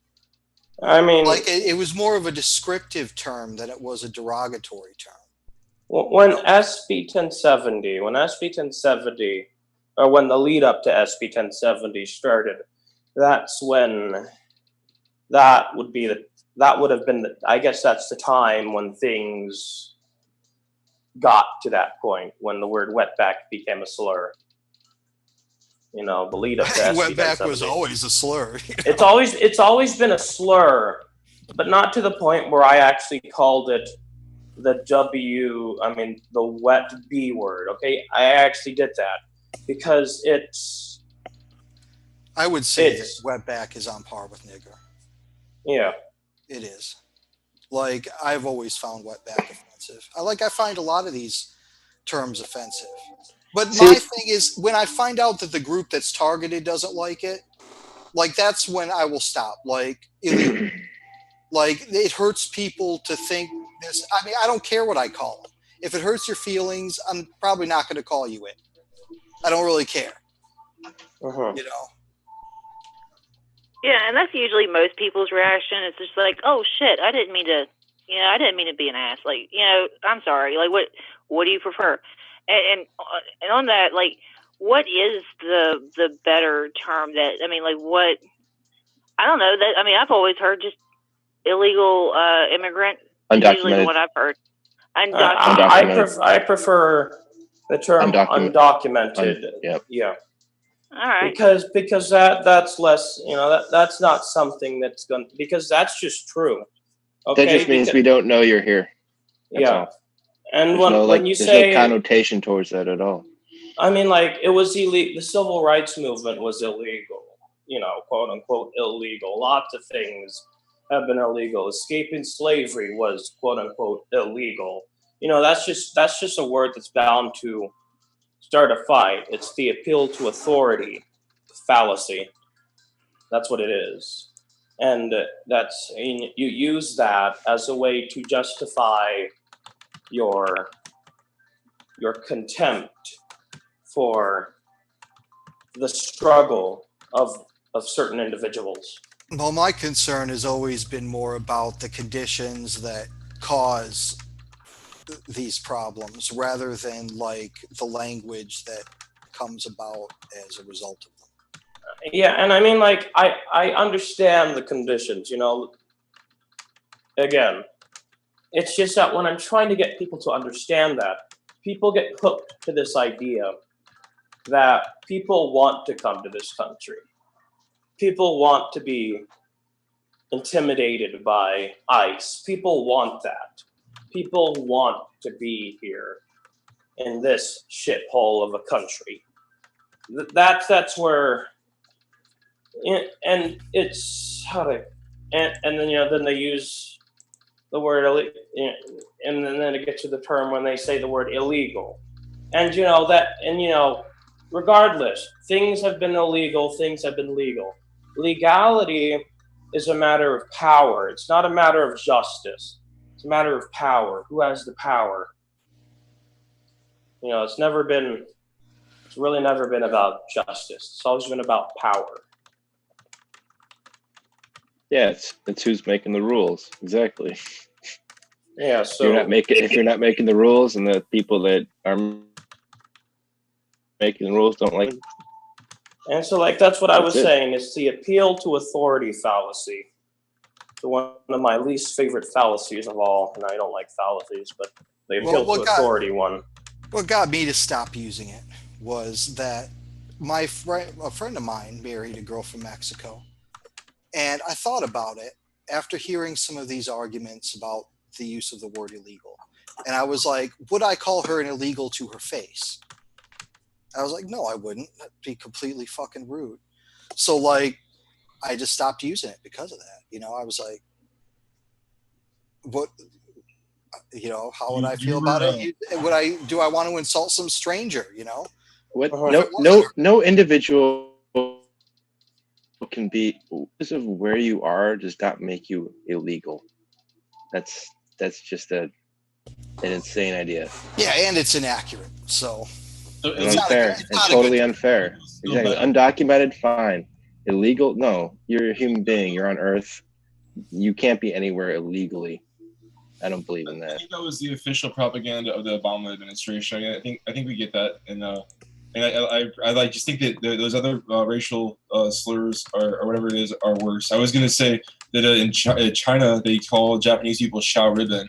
He's like little Japanese, and basically I'm sure that in looking at it with any of your guys' measures, Japanese people don't want to be called that. Like, I mean, in which terms of saying which would you prefer or anything else. But I think it has to do with people actually knowing people, experience. Like Gardner said something wise. I think it's about practical. It's about the nuts and bolts. It's about the conditions. We should focus on that comes first, kind of in a lot of ways. But the language is important too. The culture is important too. The dynamic and the way that we interact or don't interact, whether it's like segregation or class issues or language issues or just where you live and there's not that many people around that are from there. It doesn't really matter, but I think that the people who, whether it's in China or wherever, that can talk in those terms and say that and like not use the obvious formal or regular one term about somebody that you're speaking about, those people are just probably more isolated from that culture, you know, and probably it's more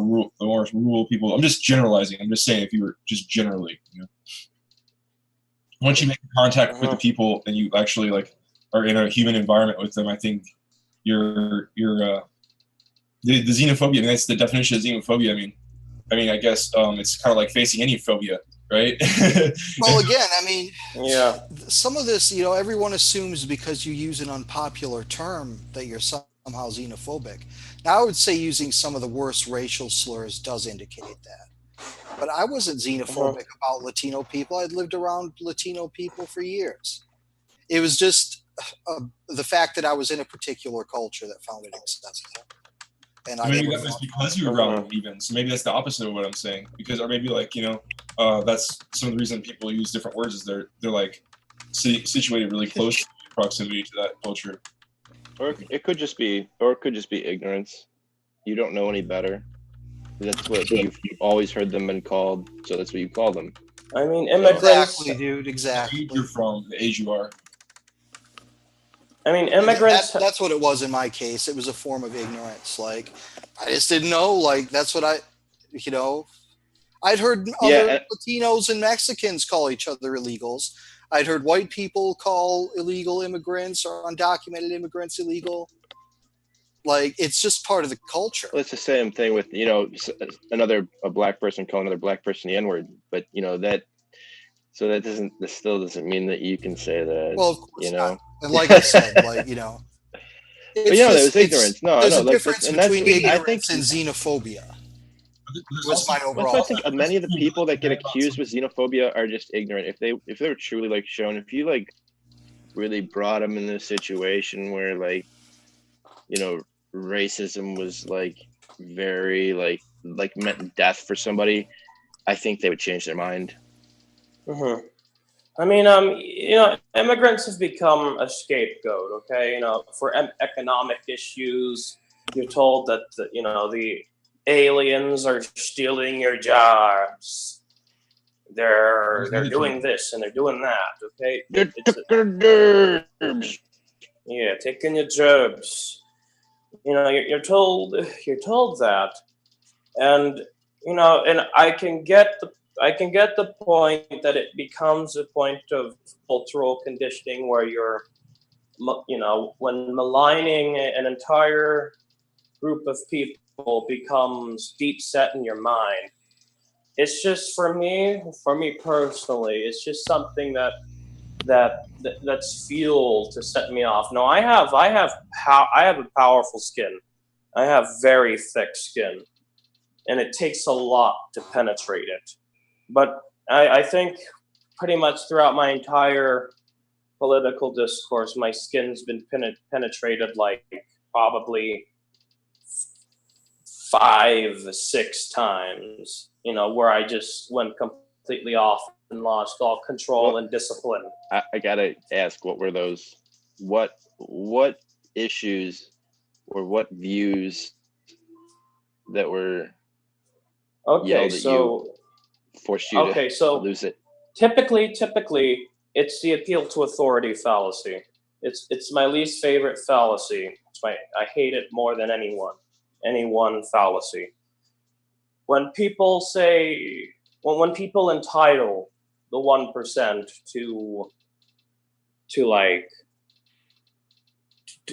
they entitle them. They say they did everything to earn all of this stuff, which you can't even count. How can they earn that? How did they, like, no, it's all, when it comes down to it, it's subjective, really. But not really for me, because it gets to a point where I'm trying to make my argument and I'm hit with this appeal to authority fallacy. I've even said legality is a matter, of power. It's not a matter of what's right and what's wrong. It's a matter of power. And there's like, no, you can't. And this guy was just outright said this. You can't disagree with a law. Well, again, I think you're wrong. These days versus laws a long time ago. I mean, laws principally, laws historically, there's like a concept and like a real obvious argument. Maybe we've had it around. Maybe we've had rule of law around so long that it's like, oh, we we're taking it for granted a little bit. But it's like there is philosophically there's the social contract, and this idea of this social contract that we sort of all agree to. I think I really like Epicurus, this philosopher. He talks about security a lot, about people's like almost like social contract. When they talk about that, they talk about this like one of the central issues. I mean, instinct would be survival, and issue that people would, in communities and in civilizations when they're coming together would want. I mean, Rome had 1 million people 2,000 years ago. That city that city had 1 million people, and that was way ahead of its time in terms of size. I mean, there was some like Babylon, but they had to have rule of law or whatever. I mean, maybe the Roman citizens, I guess they were all, I don't know, maybe there were slaves there, but the citizens definitely had they had better courts, fairer courts, whatever it was. But I mean, but the law, I can see it's like arbitrary. Is what you're saying. It's arbitrary. It's kind of just whatever they say it is. But there's more here, like in terms of actually appealing to precedent. Having a chance and getting a jury. If you roll those dice, apparently is how it works. But there's more of it here than there is in other places. I don't know if that makes it okay for whatever corruption exists and things, But I'm just saying it's not the worst that there. Of course, it's not, goes without saying, there's something philosophically to the idea of like law and justice. That Now let me hit you with something that Marcus Cicero said, though. Marcus Cicero, Marcus Cicero, that's another Roman. I know Cicero, yeah. I didn't know his first name. Yeah, Marcus Cicero. He said that he was a lawyer or no? Yeah, he's a lawyer, yeah, like ancient Roman. City south of Chicago named after Illinois. Yeah, I'm familiar. Yeah, so Marcus Cicero said, government is citizen participation in power.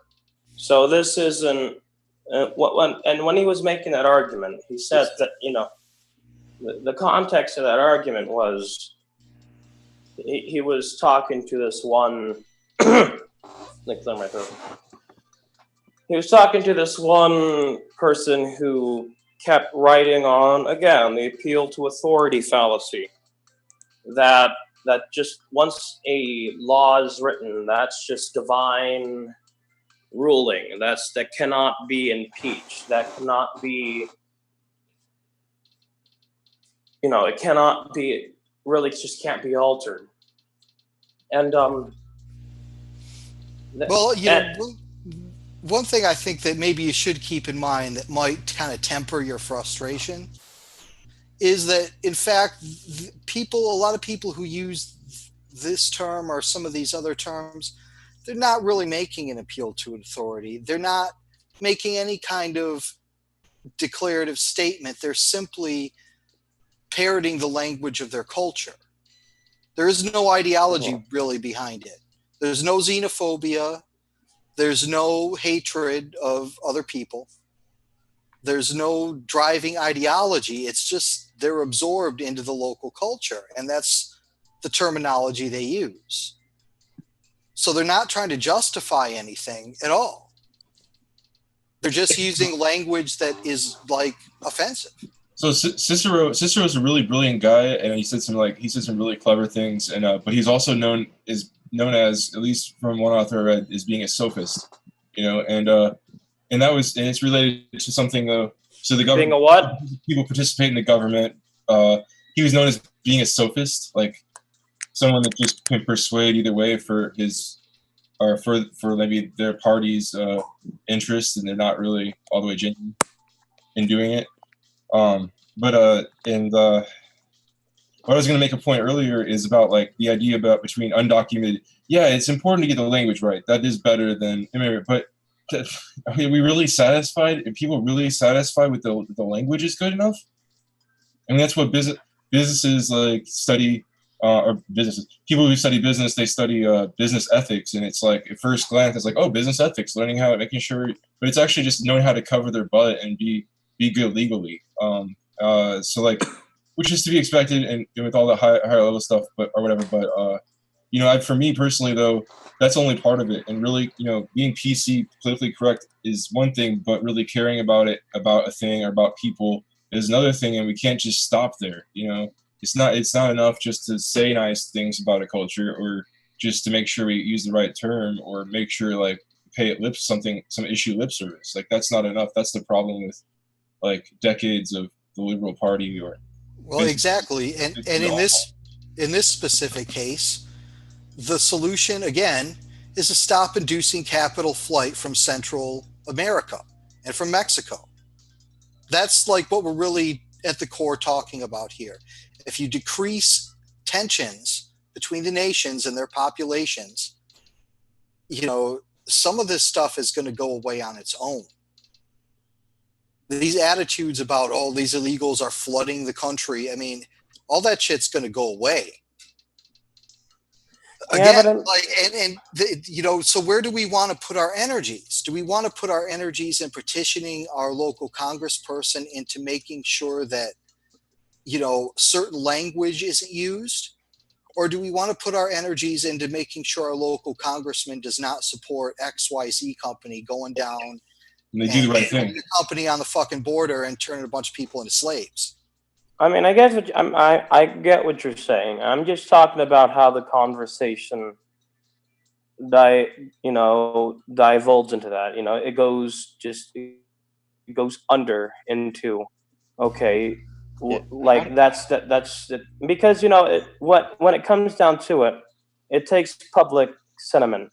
It takes consensus around people, and politicians, again, they've used demagoguery and they've maligned immigrants into people that we have to just completely obliterate. And that's essentially what it is. Now, they use it in hidden language.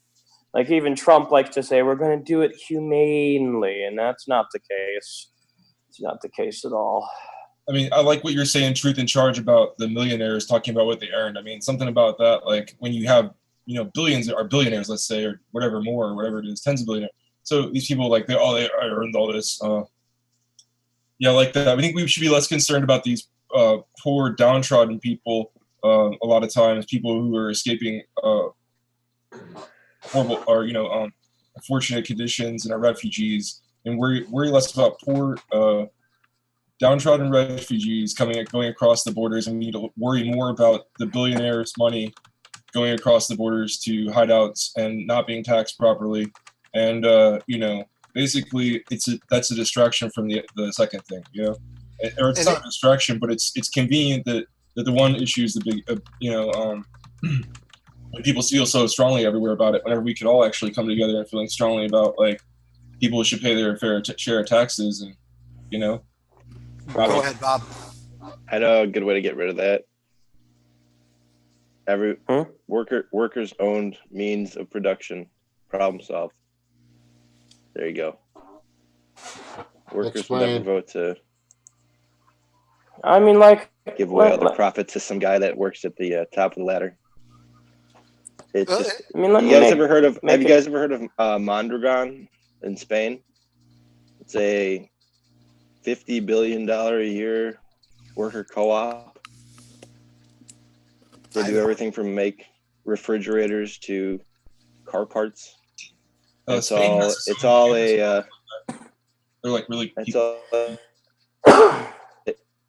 worker-owned co-op. They're all like Marxists. I mean, like, let me make something clear about like when it comes down to Karl Marx, when I read his words, like I do agree with quite a lot of it, but when Marxism became, one of the main arguments in empires like the Soviet Union, it became. I mean, the only successful communist government was Nelson Mandela. Okay, Nelson Mandela was a communist. So, like, when it comes down to it, really, it was Nelson Mandela. He was humanitarian. Castro wasn't a humanitarian. He had death camps. Mandela was a humanitarian. He was, he believed in economic justice. He believed in so like when people like to point to Mao or to Stalin or Castro, like for starters, let me make it clear that Castro, personally, for me, is a mixed figure. But Mao and Stalin became something that I'm really not fond of, and I think people need to start pointing out Nelson Mandela more because Nelson Mandela was a communist, and I never hear people talk about that. I just hear people. A lot of I like people fu- don't understand what communism even is. Yeah. Communism is a critique of capitalism. Mhm. It is not a way to arrange society. Like what they are talking about, they're outlining some broad principles about workers uniting, but they're not talking about like the Communist Manifesto doesn't talk about how to build a society. It's a critique of capitalism. Okay, so what happened after that was people like Lenin and Trotsky and stuff, they built a political philosophy off of that.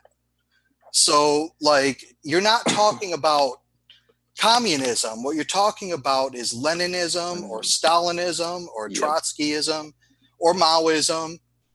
Like Lenin wrote a book. Lenin wrote a book called "Left Wing Communism and Infantile Disorder," something like that. I believe it. No, like I'm a I don't know if you were here last time, but I am a communist, Marxist. Yeah. Mm-hmm. And you see, like philosophy, and like I'm not a fan of Pol Pot, so there's people can steal any ideology they want. I mean, are all these capitalists here a fan of Pinochet? I mean, no. So how can you? So when people ascribe. When people say that there has been no successful communist nation, that's really just not true because you have Nelson Mandela. You have Mandela who worked with that philosophy and was successful. So people, he abolished apartheid. I'm not really sure why you keep calling South Africa a communist state. Well, I'm talking about when Mandela was in charge. Yeah, so am I. I'm not a communist state in any way, shape, or form. It had some elements of socialism in it and like a lot of chaos. Like I'm not really sure if you could. I mean, South Africa was in chaos for a long time. Yeah, but I mean, it decreased when Mandela was in charge. I can show you a picture of Mandela in front of the communist flag. Mandela was in that. So I can show you a picture of Jill Stein sitting at a table with Putin. Is that indicative of anything? No. But Mandela was probably the greatest world leader ever put in charge. So there's that. I'm not trying to use a reductive argument. I'm simply stating. Officially, I don't think it was communist or anything. But I don't know enough. Maybe, but. I'm just simply saying that you had the relationship with Mandela and Castro as well. Castro helped Mandela a great deal. It's just and that's the one thing when I say Castro is a mixed figure for me. Because the United States didn't come out against apartheid, but Castro did. We're partnering with a communist nation right now. It's called China. Yeah. So I mean, just I mean because, that's these relationships transcend politics to a degree. It's all about money. you know. I wrote a poem one time, and I said, capitalism, is naive because it thinks it can get rid of, bartering, and communism is because it thinks it can get rid of coins. Mm-hmm. I mean, I'm just saying that people like to argue that communism is a corrupting influence, and it's not, because communism had an influence on Nelson Mandela. And again, greatest world leader, I can't think of some world leader better than Mandela, who was in charge, who was alive during this particular period of time. Something we might be push for would be unions. That would be like similar to whenever he was just quoting that Marx stuff. Really, honestly, like for the workers to own something in between, instead of owning it, just at least have a union. Have unions. Yeah, like Stork was saying with the post office taking care of more things. There's already precedent for a lot of success with libraries and things. It's a good start. It's a good start, but I mean, wages are an agreement on, like, you're going to pay me this much and I'm going to do this particular activity. It's just an agreement, and agreements can be changed. People like to talk about, I see a lot of people who are on the right wing libertarian, I guess, side of it that say that oh no, just let the employer pay how much they want to pay. No, that's really never how it worked. A wage is an agreement, and it depends on how many people agree with the set amount. So if people just start saying, I don't agree with it, then it can be changed. That's simply how it's worked, and that's why unions, I don't know, they become a mixed picture for me, because then I've heard lots of stories about women being thrown under the bus by unions. They got raped or something. I don't know. I've read stories about it. Maybe somebody can correct the record on that. I don't know. Has anybody in here heard about women, who were raped by certain members of a union, and then being, having their voice suppressed? Anybody? No. I haven't heard of cases. I mean, I've read about it, and maybe these are isolated incidences, but I've read about multiple. I know we had 40% of the country working in unions in like the 60s or 70s or something, and now it's down to like 6. I can remember when it was like 13. Myself, I can remember when it was like at least 13 or maybe in the upper teens. Yeah. Like, my big problem with unions is, like, the biggest one we had around here for a while was the UMWA. And what does the UMWA fight for? They fight for coal jobs. And I'm like, you're fighting for coal jobs, you're fighting for the coal miner, but you're not fighting for the coal miner's health, you're not fighting for the coal miner's environment. I mean, they still get to, kill people in mines and black lung and, dump their toxins everywhere. So it's like, you got the coal job, you won. I mean, but like, what did you really win? So I mean, what is it? More coal jobs, though, isn't that going to make a higher demand for workers than if there's not? Okay, I guess that works out. Sorry, my bad. You won making the bosses even more money. That's what you won. And Yeah, I mean, that's what we're left fighting for, is like for this. But I mean, so unions can work for somebody at the same time, totally working against them. I mean, and even in some of these instances, when they're fighting for, pay raises and stuff, I mean, sometimes they just don't fight hard enough. I mean, whether it's resources, I don't know what it is, but it's like they're just so willing to settle. I don't know if it's just they've been defunded and all these people, they don't have the people power like they used to. I don't know what's going on, but it's like, what happened to workers' rights? I mean, we focus on living wages, and we focus on safety and different stuff like that. But it's like there should just be basic common laws that protect workers, and why don't we have that? I mean, it's not even something that gets talked about. I was a railroad worker for a while when I was in the AFL-CIO, and it was just you were just giving away a little bit every negotiation, you know. Yeah, that's what it seems like. You lose a little bit each time. And that's what you have to do, because they keep telling you that, oh, we need this much to keep going. And I mean, what the workers, what are they going to say? They're going to say no, you know, like the option they give you is no option. So there's nothing to do. There's no what union's going to. I mean, what are they going to say? I'd say that solar power are not that great to fall back on or something.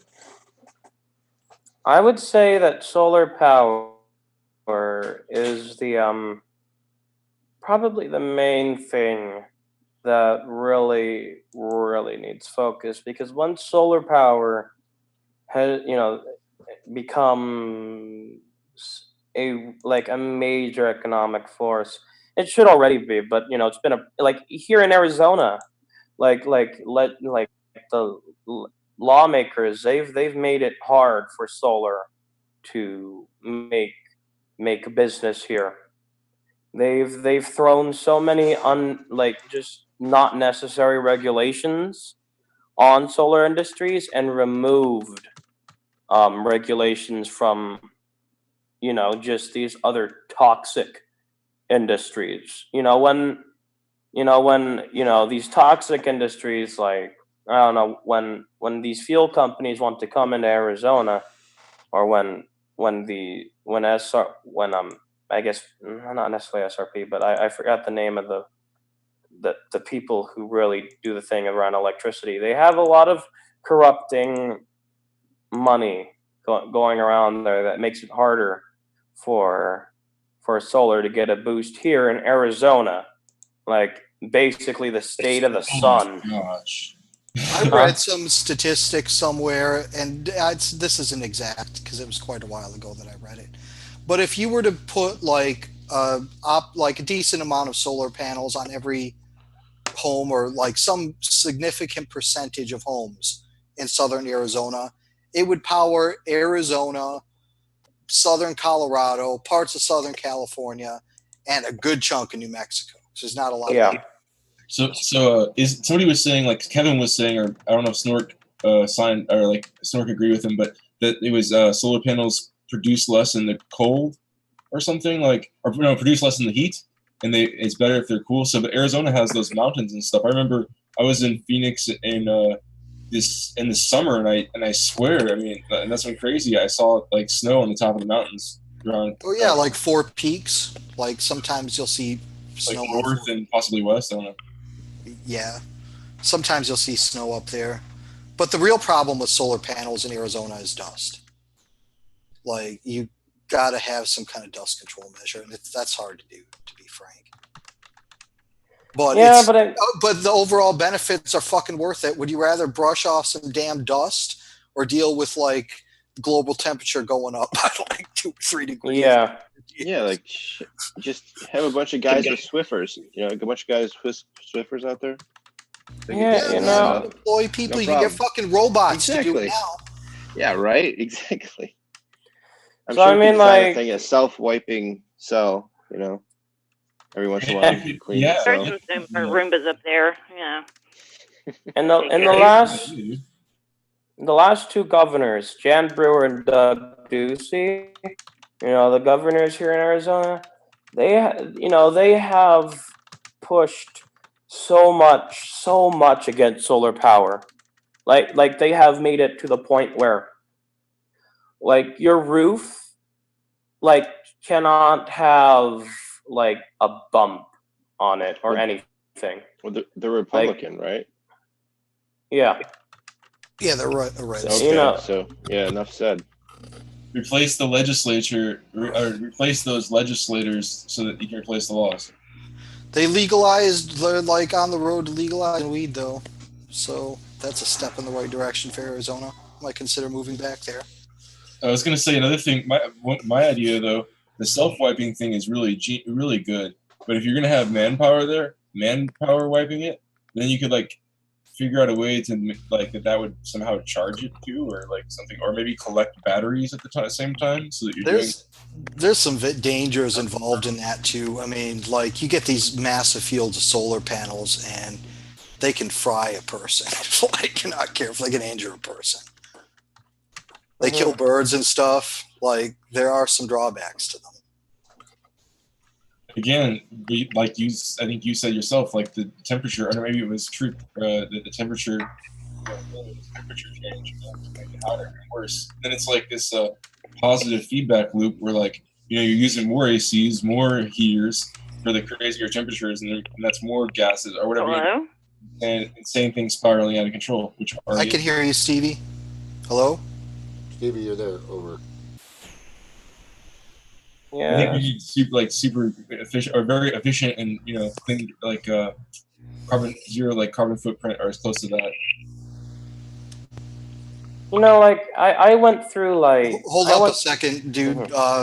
Stevie, are you having some kind of audio trouble or something? Check. All right, dude. Go ahead. Sorry. Yeah. I'm just going to message her on Facebook. So I went through complete like hellfire, just trying to get solar Can y'all hear panels. me? Yeah, I can hear you. Check, Stevie. I'm not getting anything on here.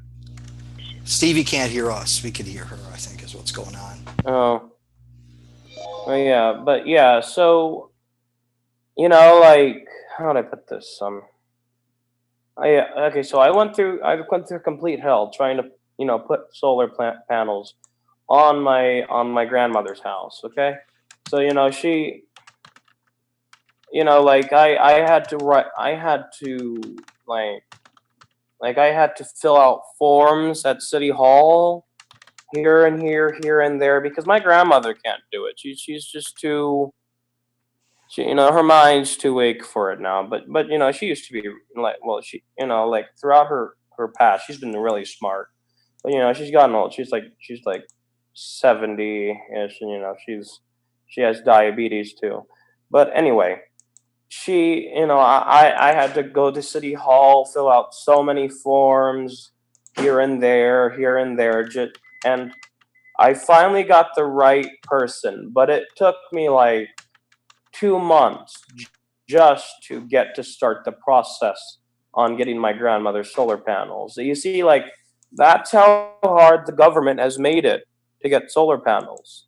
They've made it just that difficult. Like, did you mention the fact that Trump is now putting a 30% tariff on the importation? Oh yeah. Change the legislator and pause. But before you did, all right, you guys, I'm headed out. I gotta go to bed. Mm-hmm. I'll talk to you later. Night, dude. See you, God, no. So who's gonna be? I mean, was Garden host? I'm hosting, but I got stuff I got to do. Uh-huh. Hey, I got a quick question, Bob. Thanks for coming in. This is your second or third night here. You're on mute. You're muted. I do that all. We all fucking do it. I do it all. See, before I was not muted enough. Now I'm muted too much. Nice. Yeah, second. Oh, time. nice. Yeah, you got some good stuff. Thank you. Are you a green person or a red person or a blue person? Yeah. I mean, if right now, like, I voted for Joe Stein. So I mean, I vote for as far left as I can, basically. And then you just go goal. communist. Like when I hear that, a lot of people, especially like probably the majority of the country, when they hear communist, I'm going to get my gun. I'm going to get that communist. You know what I'm saying? So, but there's another way of communism that people don't understand. When socialism is people working together for one thing, but communism is just the government doing it. They don't see when you look at the definition of socialism, definition of communism, they're almost identical. You just got to replace word with government. If I'm you're more of a anti-communism, aren't you anti-police force and different things that we already have, like that, Social Security? No. I believe. I mean, you need there's gonna be people that you can't expect everyone to act correctly. I mean, you have police. You need to have. My main thing is I think workers should own the means of their own production. Like they should own their own companies. There shouldn't be people profiting off of the exploitation of others. Mm-hmm. Simple as that. That's it. Okay. So the term communist is more just towards the industrial sense. I would go. Yeah, I would go with more. I'm more a Marxist. I push as far left as I can, just because I think we've been pulled so far right. It's just a state. It's more of a statement, that Yeah, I mean, I typically I already know that I'm already sensing that's the case, but I just want people to hear what it means. That's why I was asking.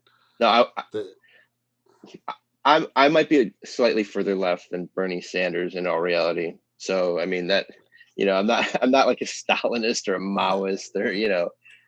So I mean, I just like to say that I'm on the libertarian left wing. Me too. Yeah, quadrant that's 3. that's where I would actually fall too. Yeah. Anarcho-syndicalism. Yeah. So when people say the word communist, there's a lot of things that come from that. You get human rights abuses, but then you have people like Mandela who were influenced by communism. I'm going to say that one more time. They were influenced by it, to a substantial point. So communism isn't an angelic force, but it's not a corrupting force of mindset either. It's not angelic and it's not corrupting. It's highly dependent on the individual. The people that are empowered. I mean, you can take communism in an extreme way, or you can take it in a very social and prosperous way for everybody. I mean, everybody can get a piece of it. But the thing is, same thing with capitalism. So Ryan, you've been here for a while. I haven't heard you. How are you? You had a show. Sorry, guys. You had a show last night. Am I correct? Yep. How did that go? Yeah, it's all right. Kevin and I spoke for about 2 hours, so not very many people joined. But though there was a few people in the chat, so it was cool. What time did you guys come on? If you don't mind me asking. Oh, it was late. Yeah, it was about this time. Is when you started? Yeah. Okay, well. Because it's 6 p.m. here, so. Hey, Ryan. Hey, yeah. I like your beard. Thanks, bro. Fellow beardsman. Fellow beardsman. I'm trying. I don't think I'm gonna hit that peak right there, but I wish I could. Yeah. Facial hair for me, it's annoying. Some people can rock facial hair. I just can't. I just can't. I look like the swamp thing. Okay. I might try it sometime. But I look fine without any hair on my face. But when I start getting hair growing on my face, that's when Swamp Thing Williams starts to appear. Because I'm a decent looking person without hair on my face. I think so.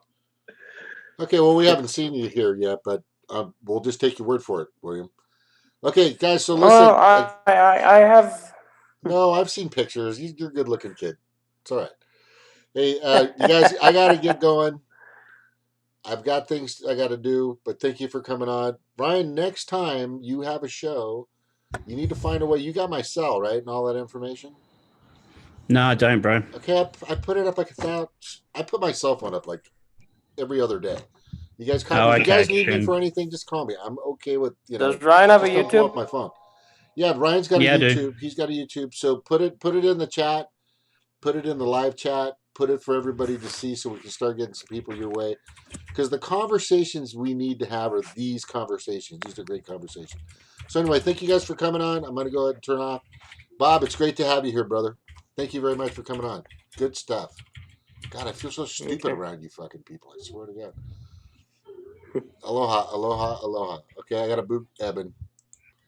And Garden, Garden's gone already. Yeah. See you later, alligator. Later, brother. Thank you, Pounds.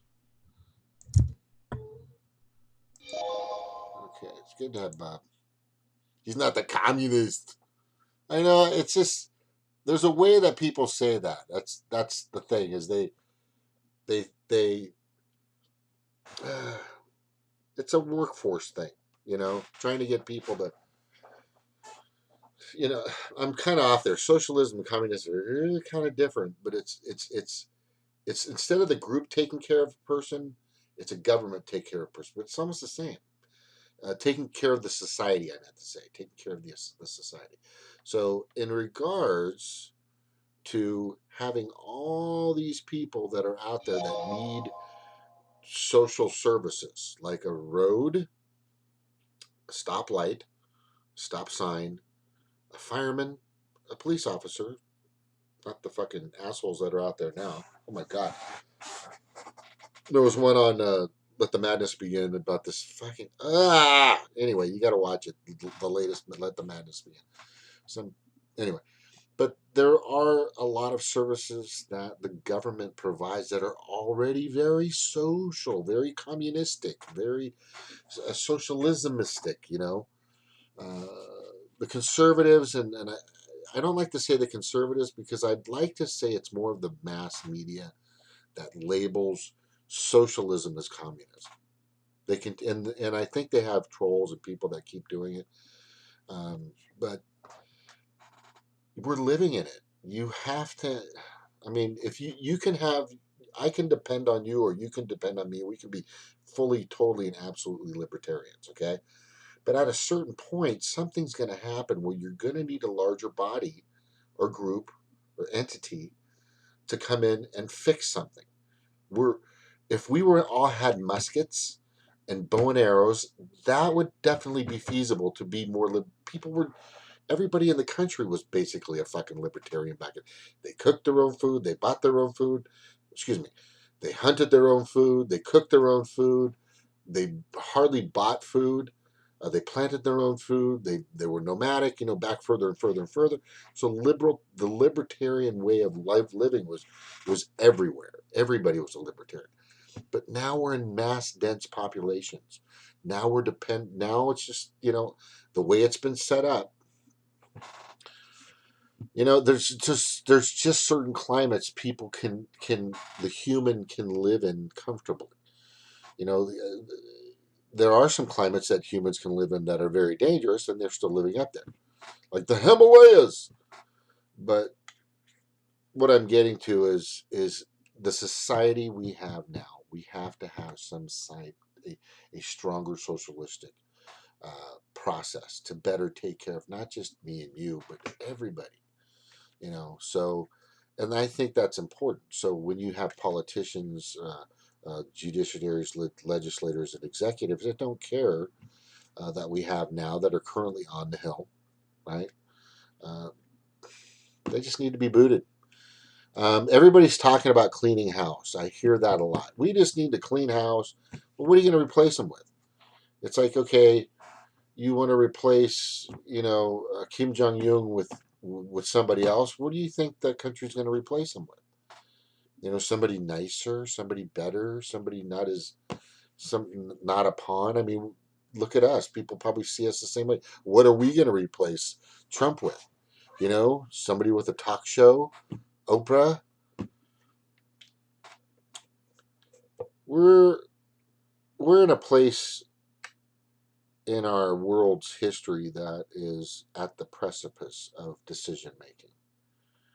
I do believe that if we do not start to fully and completely get rid of the lies and get rid of the hyperbole and get rid of the You know, if honesty doesn't prevail, if absolute fact and complete truth doesn't prevail and transparency doesn't come out, we are really headed for very, very bad and terrible, terrible, terrible next few years or next few decades. That could be very, very bad for a lot of people. But anyway, so that's why I'm saying if I'm going to show you this picture, it's really important. I want you guys to look at it, and I want you to think what you believe should be the way we should go. And I'm just going to throw it up or throw up. God, I don't have this up that fast. Oh, maybe I should show this. Is funny. This is the funny picture. Yeah. Okay, no, right here. Okay. This picture, everyone, if you're still there, is all the people that are running for Congress. I recommended that we post this, and I'm currently in the process of in the Facebook putting tags on their names so that you can go to their websites and help them. Imagine one or two or three of these. I don't fucking care who it is, but imagine another party going into the House or Senate. Imagine how that would change. It wouldn't completely. As I've said this, it would at least scratch the surface, and nobody's been able to. William Pounds has been saying this all night. Penetrate things. Anyway, so if we can find a way to get our